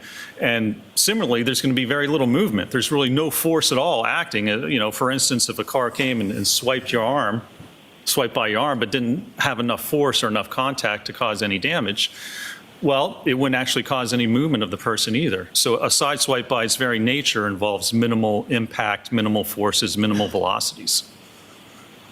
And also contained with in the report that you at least co-authored, there's an indication that Mr. O'Keefe's injuries, at least to his skull, the fracture to his skull, are consistent with him having been pushed or possibly been impacted by the subject Lexus and fallen backwards, striking his head. Isn't that correct? Yeah, so that's another possibility. Sorry, sir, yes or no? No, let him answer. Let him answer the question. So if we're saying that there's enough force if you fall backwards to strike your head and cause that skull fracture, well, he could have slipped and struck his head. The car could have backed up and not known that he was there and nudged him and caused him to fall. I mean, any event that would cause him to fall backwards obviously would result in him striking his head. So there's numerous, almost infinite possibility of different scenarios that could result in that type of an event. Thanks. Mr. Jackson? Nothing further. Okay. Dr. Wenchley, you are all set, sir. Thank you, Your Honor. Okay. Jurors, I want to see counsel for the last time at sidebar right now.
You are unmuted. Thank you, Your Honor. With that, the difference rests. Okay. Jurors, that is the evidence in this case. After all these weeks, that's the evidence that you will hear in this case. The lawyers and I still have work to do for tomorrow. But tomorrow morning, we will have closing arguments of counsel. They'll get an hour apiece to be able to argue this case to you. I'll instruct you on the law, and then 12 of you will begin your deliberations sometime tomorrow. Okay, so with that, please do not discuss this case with anyone. Don't do any independent research or investigation into this case. If you happen to see, hear, or read anything about this case, please disregard it. Let us know. We'll see you tomorrow morning. All rise for the court, please.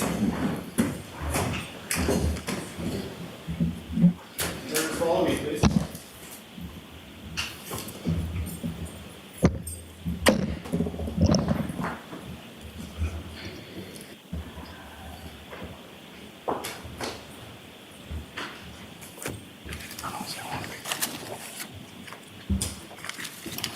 Jimmy, I left your note on that one. I'm sorry. I left your note in a second.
Thank you.